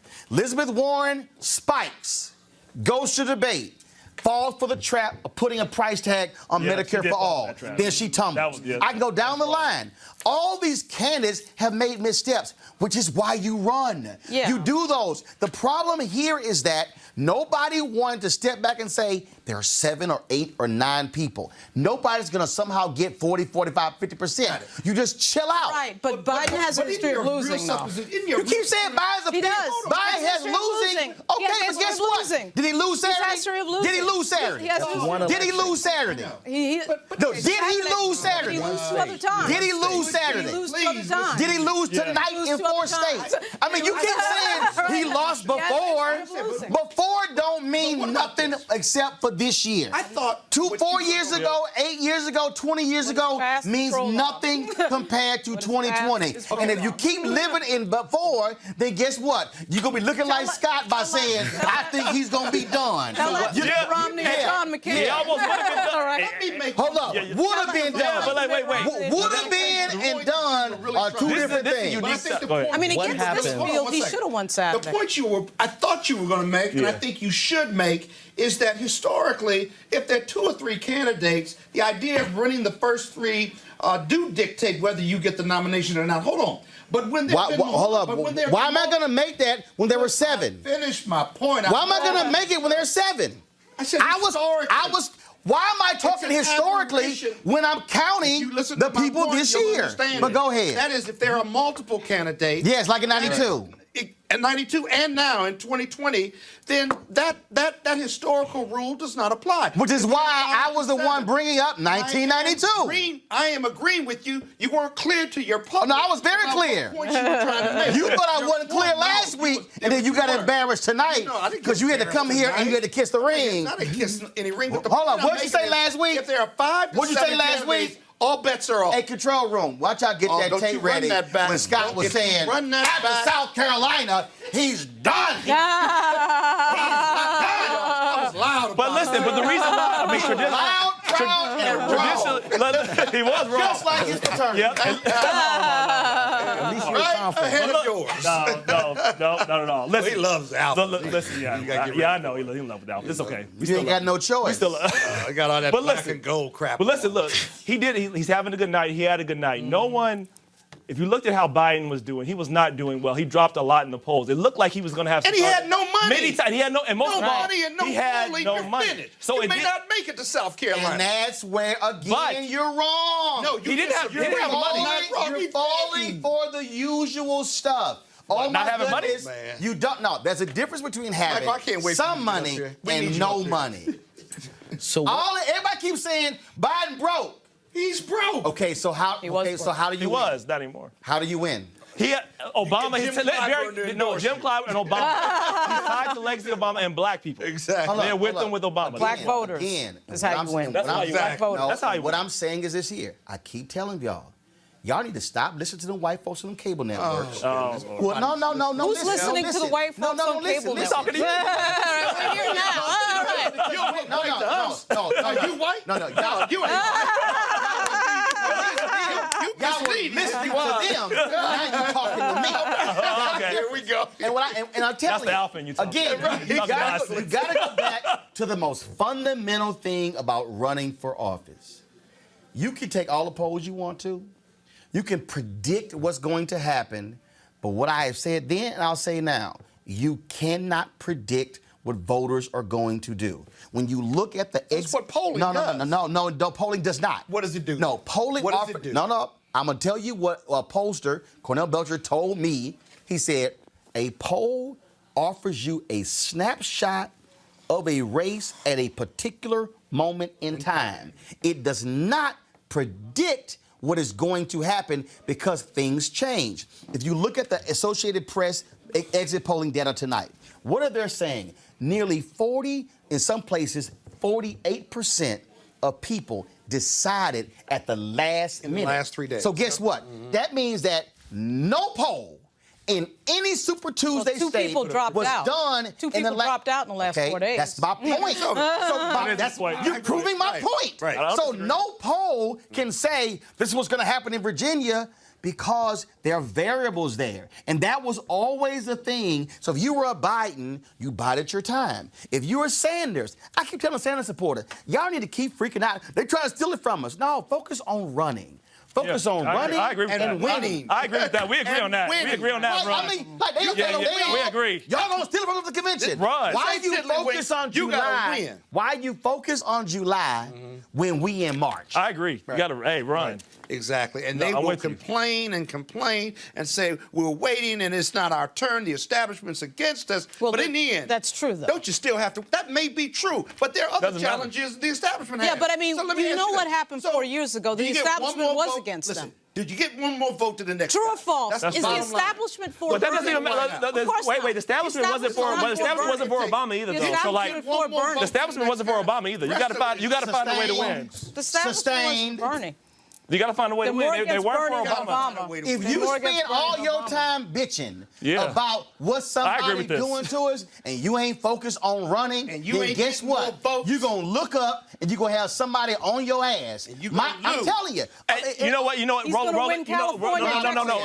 A really good point that was made today was, Bernie said they were surprised by all the people that came out so quickly for Biden. I'm thinking you're not ready for prime time. This is war. You are in a competition with people. You should anticipate. The night is not over. Well, no, okay. no. No one's saying California and Texas. No, but here's the deal, though. You just said it like the night is over. Tonight. No, but like Biden. The election's not over tonight. But Biden is Biden. Yeah, right. Biden is California, how is Biden doing? Biden is doing well in Massachusetts.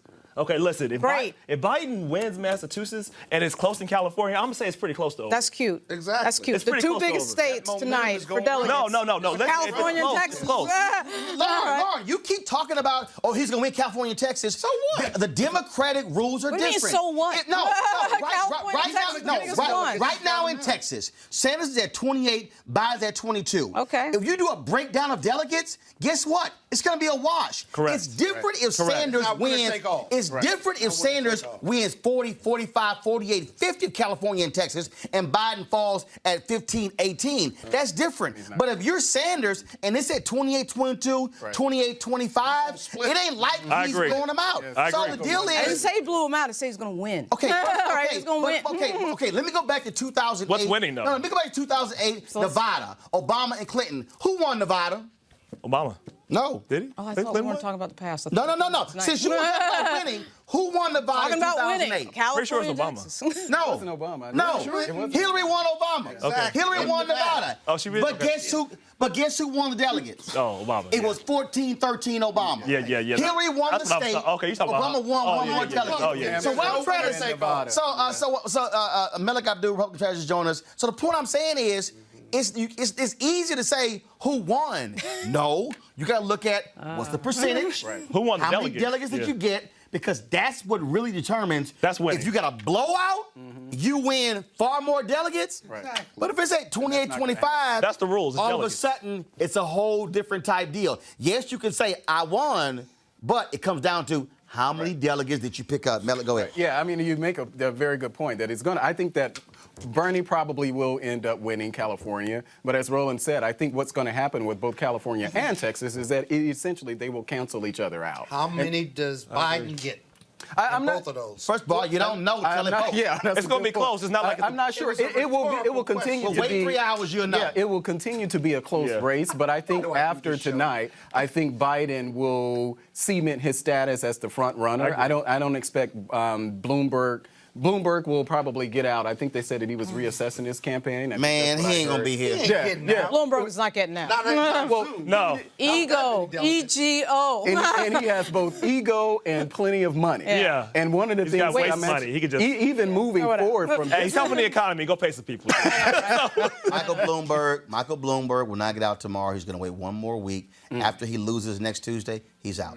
Yeah, and he's definitely going to Because lose reality, everything next Tuesday. He may be spending a lot of money because he believes in himself and believes that he definitely there's a path does. forward. He has when it to hits you spend. in the face, he may have the money, but when it hits you in the face, there's no path forward, and you start to try to justify. There's no spending path more forward millions. right now. Tonight. All right. It may And take he's him going- a minute as But he needed tonight to prove that. So I mean, he essentially needed all of that. Everybody got a plan till they get hit in the face. Now, hold on one second. Yep. First of all, we talk about this whole path forward. Path forward is also looked at in a much different way. So, for instance, Senator Elizabeth Warren dropped a memo the other day where she said that she's going to take it over to the convention. Warren's plan was, hey, if I stay in this race and I end up third in delegates, then I go to the convention with leverage. I go to the convention, it's like, okay, who, knowing full well, if you're likely not going to have a winner on the first ballot, you then can say, who wants my delegates? The problem is this here. For Elizabeth Warren, it's her home state. Yes. That strategy works if you win Massachusetts. Right. I mean, you got to win. It don't work if you lose your home state. Yeah, I agree. What Bloomberg is looking at, Bloomberg after tonight, we gotta remember, he's a numbers guy. He's going to look at tonight and say, okay, did I come in first? Where did I come in second? Where did I come in third? But most importantly, how many delegates do I have at the end of the night? Now, let me look at the states moving forward. Can I come in second in these places or potentially win in these places?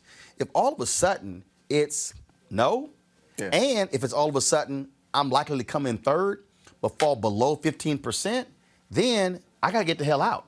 Because at the end of the day, if you running and you fall below 15%, you don't win any delegates. I mean, so you're spending. Then he's wasting his money. Right. Then he's When wasting you're his spending money. money, His money. it's like take Tom Steyer. Yeah. Right. Tom Steyer dropped His negatives was through the roof. $23 million in South Carolina, more than anybody else. How much you spent on that concert? How many delegates did he get in South Carolina? One. Did he get one? One. Oh, In I didn't know he got one. In fact, I dare say, remember, prior to this year, the record for expenditure in the presidential campaign and getting one delegate, who was it? What was it, Greg? Was it John Connolly or Phil Graham? I think when Phil Graham ran, I think he spent like $10 million, got one delegate. Doc, when you spend, now that was $23 million on ads. We ain't talking about staff. We ain't even talking about the other states. Tom Steyer dropped more than $100 million. Yeah, and got one delegate. For one delegate. Wow, he could have done so much. Two of them, Steyer and Bloomberg, just proved that you can't just show up and spend a bunch of money and win. Why can't you? Right. Well, you're right. Because they didn't. Why can't you? I'm gonna tell you right now. All right, You I mean, might be a billionaire, but when you spend more than $100 million for one delegate, you sitting at home pissed. You like that? Make that back in 30 days. Hey, Scott. Billionaires make money every day. You a lie. He will not be sitting home. Scott, if you If you ran, spend it on love, you be sitting at home. if you ran for the presidency, You be sitting at home. Scott, if you I be ran out for, there trying to make more money. Scott, if you ran for the presidency of the National Bar Association, and if you spent $30,000 running, And lost, and you ended up with 5 votes, you be like, what The hell I spend 30,000. Yeah, it wouldn't happen. He's a noob, he says. It wouldn't happen. Yeah, you're right. He wouldn't get 5 votes, he'd get 2. You're right. He wouldn't get 5 votes, he'd get 2. That's a lot of money. Is this panel about me? No. But you're right. But no, hold on. No, that wasn't what he said. You turned around. That's your Anyway, I don't appreciate it. But really, if Biden's going to go ahead and lead, he becomes the front runner. Let's say he actually goes on to become the nominee. He will have to work to make sure that he brings in Bernie supporters, which can be done. He can't just can or cannot be done. It can. It can be done. It has to be done. It's 20. A lot of work. Yeah, it doesn't matter. It's worth it, right? A lot of Yeah, you have to at least Where else be are able they to going to go? Well, it's not. They're going but they're going to stay home. Stay home. When are they going 2016? So the numbers that we're seeing a turnout says nobody's staying home. Yeah, well, very well. Seeing record turnouts we could since see Trump the same, something similar, and it's just a small sliver of what we saw in 2008 with the Pumas. Remember the party Uni My Ass, those Hillary Clinton supporters who were so dead set against Obama, who some of them actually did stay at home in 2008. We could see a repeat of that in 2008. In an election this year, I think will actually be a little closer than what it was in 2016. Because what they don't have there's very little wiggle room. Trump excites his base. It's not going to be easy. We've been seeing but he's also he also sets his people on fire. They are coming out. What you got to look at is in New Hampshire and Iowa, they had record numbers come out. He doesn't even have opposition. He is going to motivate his people. First of all, so go back a second. First of all, Hillary Clinton got 3 million. Wait. Hillary Clinton got 3 million more. That's like the same argument she lost, though. Number 2, Trump shows up, and in 2017 we saw record turnout. We're seeing it again tonight. That's anti-Trump vote. Nobody's staying home. And nobody he is going to lose to whoever the nominee is. I'm not going to guarantee that. I'm not guaranteeing that. I'm not sure if I'm not sure. You stand for something. I mean, it sounds great in theory, but I'm not sure if the anti-Trump vote is enough to elect. Because you saw it in 2018, and you're seeing it tonight. I'm not. Well, we don't know exactly. We don't know exactly what we're seeing like right now because there's still a number of. Let me ask you a question. I'm from Ohio, so I got a different view. Let me ask you a question. Did we see anti-Trump vote in 2018? Yeah. Hell yeah. Yeah, we did. Hold on. Wait. Alabama. What happened in 2018? The Democrats took the House. Somebody flipped. No. Now hold up. Let's go deeper. What else did they flip in 2018? Right. The governor's races. Well, it was Kentucky. State legislators. Virginia. So let's be real clear. They did that to Obama. Let's be real clear. The trend is clear. When it comes to voting, look, people vote emotionally. We know what buttons Trump pushed. Right. There are people who are pissed off at Trump. He is going to be the biggest motivating factor. I dare say one of the reasons why he desperately wants to run against Bernie Sanders is easier to beat. Because he wants to make this about capitalism versus socialism. Sure, absolutely. He can't do capitalism versus capitalism with Joe Biden. And then now he's got to try to figure out some other stuff. Right. Donald Trump is absolutely going to be a motivating factor. And he can't win states like Pennsylvania and Wisconsin. Yeah. He's going to have trouble with that. George W. Bush was a motivating factor, but it's not enough. And here's the other piece here. Donald Trump made a series of promises to a whole bunch of broke-ass white people. 10% of dairy farmers in Wisconsin have declared bankruptcy. But you're being like you're saying numbers. Emotionally, he's making them feel good about themselves. Like I'm not. I don't like Trump, but like he's he's great at. No. Let me go back. No, he doesn't. Okay. Donald, let me go back. He's gonna lose. Donald Trump. I hope he does. Let me go back. Donald Trump won 3 states by 78,000 votes. Correct. One of those states was Wisconsin. How many votes did he win Wisconsin by? It was very 10,000 or less. It was about 10,000. I thought so. Yeah. So if 10% of dairy farmers in Wisconsin filed bankruptcy, guess what? They got employees. They got family members. I'm telling you. And here's the other piece: the Democrats greatly underestimated voter suppression, the impact of voter ID. Right. According to various studies, nearly 200,000 people were impacted by the voter ID law. That was 16. That is not happening again in 2020. And Stacey wait. In 18, it was still. I hear you, but in 18, Wisconsin was still a 1% race. 1%. Even with Walker being a horrible governor. Okay, what was the 1% race? The governor's race. It was really close. Yes. It was extremely. So what I'm saying is, yes, but like, okay, if we're talking about the trend is blue. Time out. The trend is blue. Time out. If we go back, okay, wait a minute. Let's go back to Obama. Wait. It's a governor's race. Wait. Let me go back to Obama. Right.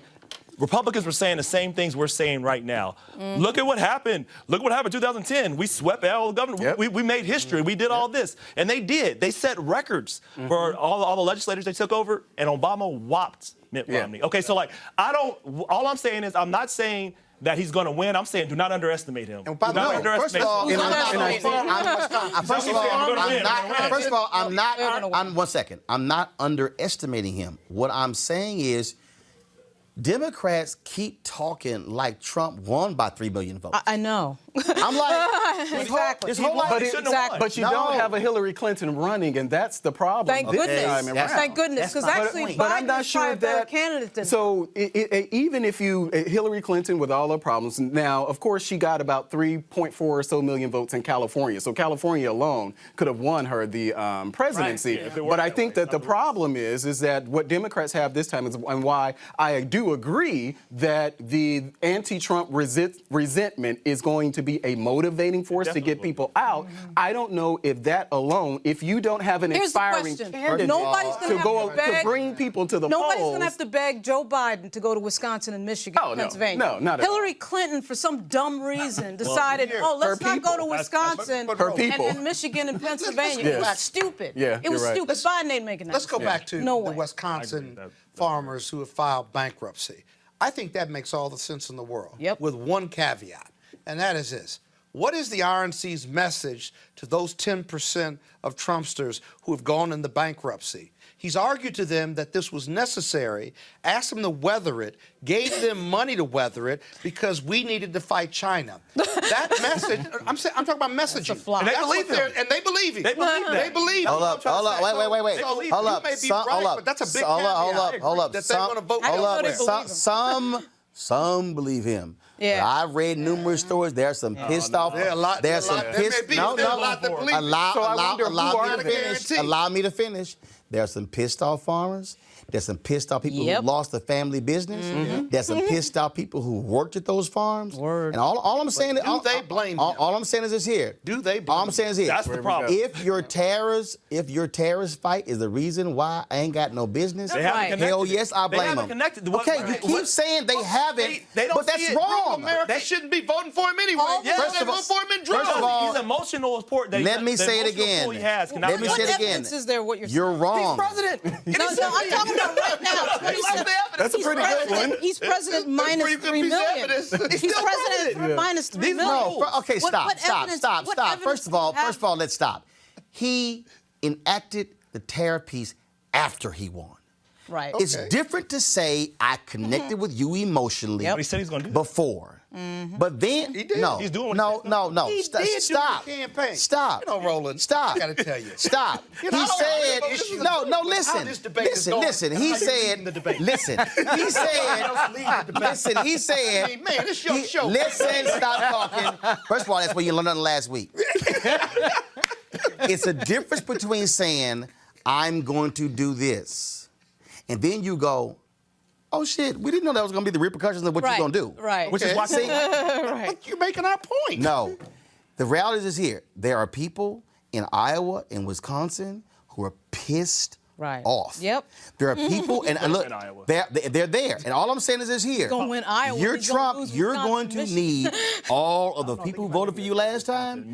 You can't suffer any erosion. But what I wonder, okay, so what's your answer to that? That's a good point. So what's your answer to that? If you have those, for instance, you're talking about the 10% of the Iowa farmers. Now, my question would be, do they normally vote Republican? If they normally vote Republican, they're going. That's what I'm saying. So even though we're saying 10%, if they normally vote Republican, as Rob said, they may not necessarily, and Roland said, people are emotional voters. Right. They may not necessarily connect that, well, Trump is responsible, and especially if you have someone like Bernie Sanders as the alternative. Now, they can stay home. Guys, I'm just not sure if that number of voters will be enough to change the trajectory against Donald Trump. Folks, again, if you win a state by 10,000 votes, you can ill afford any erosion. Right. That's true. That's first. Second, and it's also the piece, to say I don't know if they can tie it to Trump, when it was Trump's tariff fight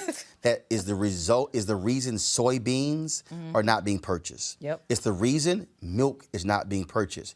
You can't blame it on Democrats in Congress. Right. You can't blame it on Republicans in Congress. You could say it's only one person. You're making a logical argument. But you're right. But you're right. intellectualizing. Exactly. No, I'm not. You're making and this is an emotional It's real issue. basic. I agree. Y'all, this is going to be the Democratic ad in Wisconsin. Ladies and gentlemen, hi, I'm Joe Biden. Or, ladies and gentlemen, I'm Bernie Sanders. Did you used to have a farm? This dude here is the reason why you don't have a farm. His tariffs battle is the reason you couldn't sell milk. This man here is the reason you couldn't sell soybeans. Now, who you going to vote for? The man who put you out of business and then who made you go get food stamps and the man who put you on government benefits, or you're going to vote for me who's going to fight for the dairy farmer in Wisconsin or the soybean farmer in Iowa? You got to make a decision. Okay. Y'all, this whole deal about y'all talking about I'm intellectualizing. Let me do the Republican. I was going to do it too. Ladies and gentlemen, my name Donald Trump, right? We know you don't have your farm no more, but you know what you do have? We paid you because we had to fight China for a better future for your kids. So you may not have your farm anymore, but we've given you government funding, and we're going to help you get your farm back. And we're in a better position economically. Yeah, And we have your because of Supreme China. Court Scott, when justice. the money is at the bank account, you're Allow me. Okay. Vote for Donald Trump. Allow me. Because I'm on your side, emotionally, practically. please. We're going to go Allow win this me thing. to That's a retort. vote for Joe Biden. Allow me to retort. Here's the Joe Biden Bernie Sanders ad. You didn't get no money for your farm. Monsanto did. They won't even know. Monsanto is a great excuse me. company. They won't If care. y'all- They're going to make a y'all- comeback. hold up. They don't care about that. Hold up. Financially. Be totally different. You're going to have as many soybeans y'all as obviously- possible. y'all obviously- Because Donald I'm Trump is Donald going to Trump. listen, he's going to talk about. And I'm going to get reelected. I'm going to make sure we. Let me ask a question. You lost it Let in me first ask a term, question. second term. When last You're time gonna either get it. one of y'all traveled to Wisconsin or Iowa? I've been to Ohio. I've been to Ohio. Close enough. I've been to Ohio. Allow me. Ohio's No, like no. Wisconsin. I've been to Wisconsin. First of all, and I've been to I Iowa, need you to and I've listen. talked to people I that need live in the you. Midwest. I need They don't you blame Trump to. I for their need you losses. to listen to the question and then respond with an answer. I didn't ask you, have you been? I asked you, when's the last time you've been to Iowa or Wisconsin? Every day. I'm in Ohio. I'm in the Midwest. God damn it! I said Iowa or Wisconsin. I didn't say Ohio. It's the same Don't be cursing at my frat brother. Can you cap us here? Cursing at my frat brother. Let me ask you a question. If I say Iowa and Wisconsin, did I say the other four-letter word, Ohio? I live in the Midwest. I'm going to ask you again. Rod, I'm going to ask you again. Rob, I'm going to ask you again. When the last time you been to Iowa? Man, don't let him bully you, man. I've been there a lot. When is the last time you been to Iowa? He bullies you, and then he's going to pick. I understand Ohio.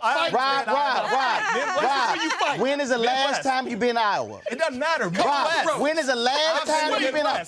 Swing. I live in the Midwest. When is the last time you been to Iowa? I was there 3 months ago. Where? In Iowa. Where? Des Moines. Really? Were you passing I'm through? on the highway from Joliet, Illinois, where I was born and raised. And you drove right through Iowa? I didn't drive through. I flew and got off. I had meetings there, and I was talking to voters. Who had meetings? Republicans and Democrats. You know you lying Half right of now. the DNC. We got farmers all in Ohio. Y'all, hold on. If y'all want to see a Why am I lying lying? face, get I a just solo told- shot of Scott. I just said- Scott, because y'all, This is the face of truth. He's straight lying. This is the face of democracy. And he a lawyer. This is the face of Joe Biden. This is not the face of a there's liar. farmers in now Ohio. put the camera on. Put the camera on. Now, y'all, There he is. now y'all also what is notice this here.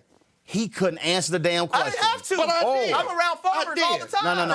Hold on. Where were you going with that? Yeah, where were you going? Where I'm going with that Where you is, going with that? Yeah, we wanna know. it's real interesting when you say what they're saying that when you ain't been there, ain't talked to nobody I just there. told you I was I'm there. not done. And then when you say I'm from Ohio, that's another four-letter state. You ain't been to Iowa. Here's the piece, y'all. It's the Midwest. They're not that different. No. They're very close. They're not Excuse that me. See, different. here's the whole deal. When you got got somebody something talking about they're the same, first of all, I don't want to hear nothing. Here's what. Nobody from Ohio can talk. You know why? Trump 'Cause you won don't let him Ohio. talk on the Trump show. won Ohio by 450 5,000 votes. That's why he I know won Ohio. Wisconsin Iowa. by 10,000. Can't nobody from Ohio say what the hell they thinking in Wisconsin. A lot of- when a lot he more won by farmers in Ohio. 450. So what are they thinking in Wisconsin? Donald Trump did not win farmers in Ohio. Let's go to a commercial. Yes, he did. Donald Trump You gonna tell me because the host has union lost his workers mind. in He Ohio want farmers too. who did not like A farmer is a NAFTA. farmer. So you think Ohio's that much different than Iowa and you're a farmer? The numbers- It's just more people. The Affected you the numbers same for way. Wisconsin- It's more farmers. Let's go to a commercial break. The numbers Jackie. for Wisconsin and Ohio are totally different. Bottom line is this here. You can't remotely compare Ohio and Iowa. You can't. Hell, if that's the case, I'm just going to compare Iowa and Illinois. They right next door to each other. You could do that. It's from when you compare farming. You know what? and I said tariffs Parts of and the Ohio are impact. like that. Let's get- Ohio's a very diverse You know state. what? Let's get to some You know results. what? Because Roland you know didn't what? finish his Here's point. what Roland- I see. It's taking too long I see for how him. y'all pledge Kappa.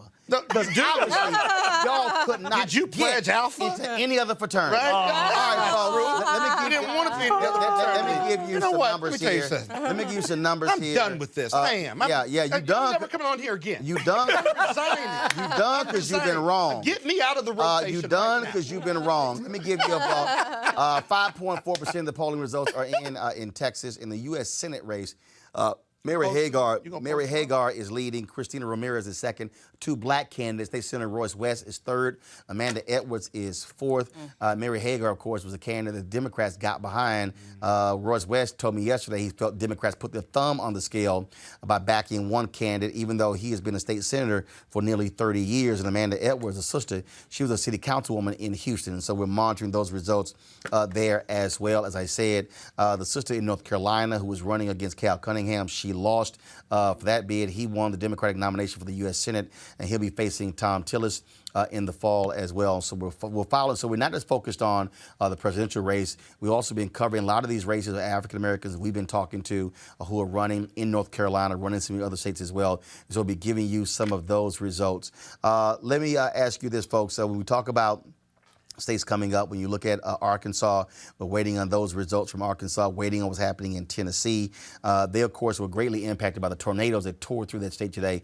25 people were killed in Tennessee, and so certainly our thoughts and prayers go to the folks of Tennessee there as a result of that. Again, when we're looking at the election results, still waiting on those states. And, whoa. Are you serious? Can you post them up or no? Joe Biden wins Minnesota. Oh, it's over. There we go. Joe Biden wins Minnesota. Who declared? Now remember, remember, just the other day, Bernie Sanders had a huge rally in Minnesota. The Sanders campaign really thought that they were going to win Minnesota. They were competing very aggressively there, where Senator Amy Klobuchar is a sitting United States senator. Remember, yesterday she suspended her campaign, was in Dallas last night, giving a hearty endorsement to Joe Biden. We were there live streaming that event as well. Folks, wow. Sanders, of course, he's won in Vermont, he's won in Colorado. But his campaign really thought that if they could win Minnesota, that's a Midwestern state, middle of the country, that they thought that could propel them. Biden wins Minnesota. There. Yep. Don't you get him started. Don't you get him started. Go ahead. But no, Biden's win Minnesota. Yeah, I mean, that's not surprising to me. I think that a state that's not heavily African American. That's not that Biden. Wait. A state that's not heavily African American. It's not, because I think that the party apparatus is pretty much circling around Joe Biden. So I think that that's part of the momentum that we're seeing. You know, yes, that Klobuchar and others and Buttigieg and they actually dropped out. But it does show he can win in a state that but we already knew that doesn't have a heavy Democratic black. But I think that's something that we already knew as far as Biden. Like, we knew that Biden would actually win those states. He would. Like I said, I didn't think he would win the primary. I thought Sanders would win the primary. You know that? This is very I don't think surprising. they This is a knew progressive state. This was a surprise. But I think what we're seeing is the momentum behind there's Biden no question. since And Bernie's Saturday. And you're seeing the influence of Amy Klobuchar there. Yeah. And it moved quickly. It moved. The apparatus That in South Carolina, because I mean, honestly, South Carolina, black people were in this election cycle were the interruption Well, none of of those other candidates could win black people. So Klobuchar and Buttigieg obviously couldn't win black votes. So wait a minute, hold up. So check this out. I'm on the Minneapolis Star Tribune website. I'll plug it in a second. But according to 27% of the precincts reporting, Joe Biden, 128,000 votes, 36.6%. Bernie Sanders, 110,000 votes, 31.4%. Elizabeth Warren, 17.1%. Bloomberg, 27,000 votes, 7.9%. Klobuchar, 17,807 at 5.1%. I know she dropped out yesterday, right. But in your own state. Maybe it wasn't her fact. Maybe it was. Yeah, in your own state. I mean, listen, if you got news that she wasn't in the race and you still wanted to vote for her. Yeah, but she just dropped out last night. Yeah. Well, it's a good thing she did. But I wonder, is it going to be similar to what we're seeing in some of the other states as far as the late deciders? After Saturday, how many of those But this people is pretty actually much, said? I mean, Biden's now to lose by all But counts. was Klobuchar ever leading in? No, probably not. The fact that Biden won Minnesota, that cannot be understated. That is a big deal. That is an upset. And I think it means that Warren is pulling from Sanders. There's no question. Warren is still in the race, and if she has the impact or comparable impact in Texas or California, but that tells you though, could have a real. And this is the reason why I think it's important. You wonder what would happen if Warren. Oh, wait. Lauren, Rob, go. I mean, if Warren dropped out, what would happen with Sanders? Obviously, his numbers would go up, and probably vice versa, because they are in the same lane, and they've always been in the same lane. So you never know, like, who would perform. But obviously, it's not gonna matter ultimately, because Biden obviously has this huge lead. Yes. But you know, it would be interesting to see. But I will give this, Rob. Go ahead. Rob, go ahead. But I say this is the reason why it's going to be important, because you know about 40% of the party is progressive. So saying that part of the party doesn't matter will lose you the election in the general election. That's all I'm saying. So it doesn't mean you have to do everything for them, but you have to make sure that they understand that there's a place. You got to bring them in. I also go back to it. I'm going to break in a second. I'm going to break right now. Y'all, breathe. Breathe. Keep talking. I'm going back to the point I made when we talk about margins. In Maine, right now, Sanders is up 0.8% on Biden. Okay. You said Maine? 0.8%. No. But my point is, that's not a huge. That's 0.8%. Right. Okay. In Minnesota, Biden's up by 5. North Carolina, Biden won by 16. Oklahoma, Biden won by 22. Yeah, night's over. In Colorado, Sanders won by 13. Massachusetts right now, Biden's up 9 against Sanders. In Arkansas, Biden is up 11 against Sanders.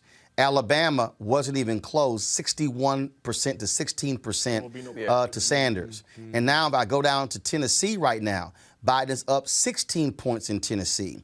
Sanders is up 5 in Texas. And so you're seeing, again, where Biden has more states where he has double-digit leads compared to Senator Bernie Sanders. Got to go to a break, folks. When we come back, more Roland Martin Unfiltered back in a moment. You want to check out Roland Martin Unfiltered? YouTube.com/Roland S. Martin. And subscribe to our YouTube channel. There's only one daily digital show out here that keeps it black and keep it real. It's Roland Martin Unfiltered. See that name right there? Roland Martin Unfiltered. Like, share, and subscribe to our YouTube channel. That's youtube.com/Roland S. Martin. And don't forget to turn on your notifications so when we go live, you'll know it. Hey everybody, this is your man Fred Hammond, and you're watching Roland Martin, my man, Unfiltered. Hi, this is Essence Atkins, and you're watching Roland Martin Unfiltered. Hey, yo, Peace World, what's going on? It's the Love King of R&B, Raheem Devon, and you're watching Roland Martin Unfiltered. Hi, my name is Brescia Webb, and you're watching Roland Martin Unfiltered. Ow. Well, I like a nice filter usually, but we can be unfiltered. What's going on? This is Tobias Trevelyan. And if you're ready, you are listening to and you are watching Roland Martin Unfiltered. What's up? I'm Lance Gross, and you're watching Roland Martin Unfiltered. Hi, this is Cheryl Lee Ralph, and you are watching Roland Martin Unfiltered. I mean, could it be any other way? Really? It's Roland Martin.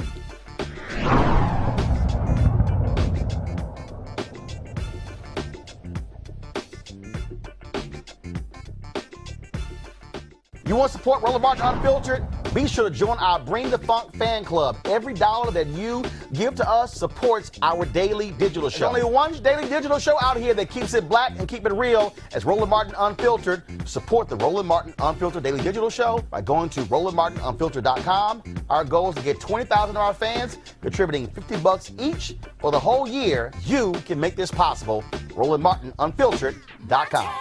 Hey fam, want to check out Roland Martin Unfiltered? The blackest show on all of digital, cable, and broadcast. Check out our audio podcast. There's only one daily digital show out here that keeps it black and keep it real. It's Roland Martin Unfiltered. Press play. Martin.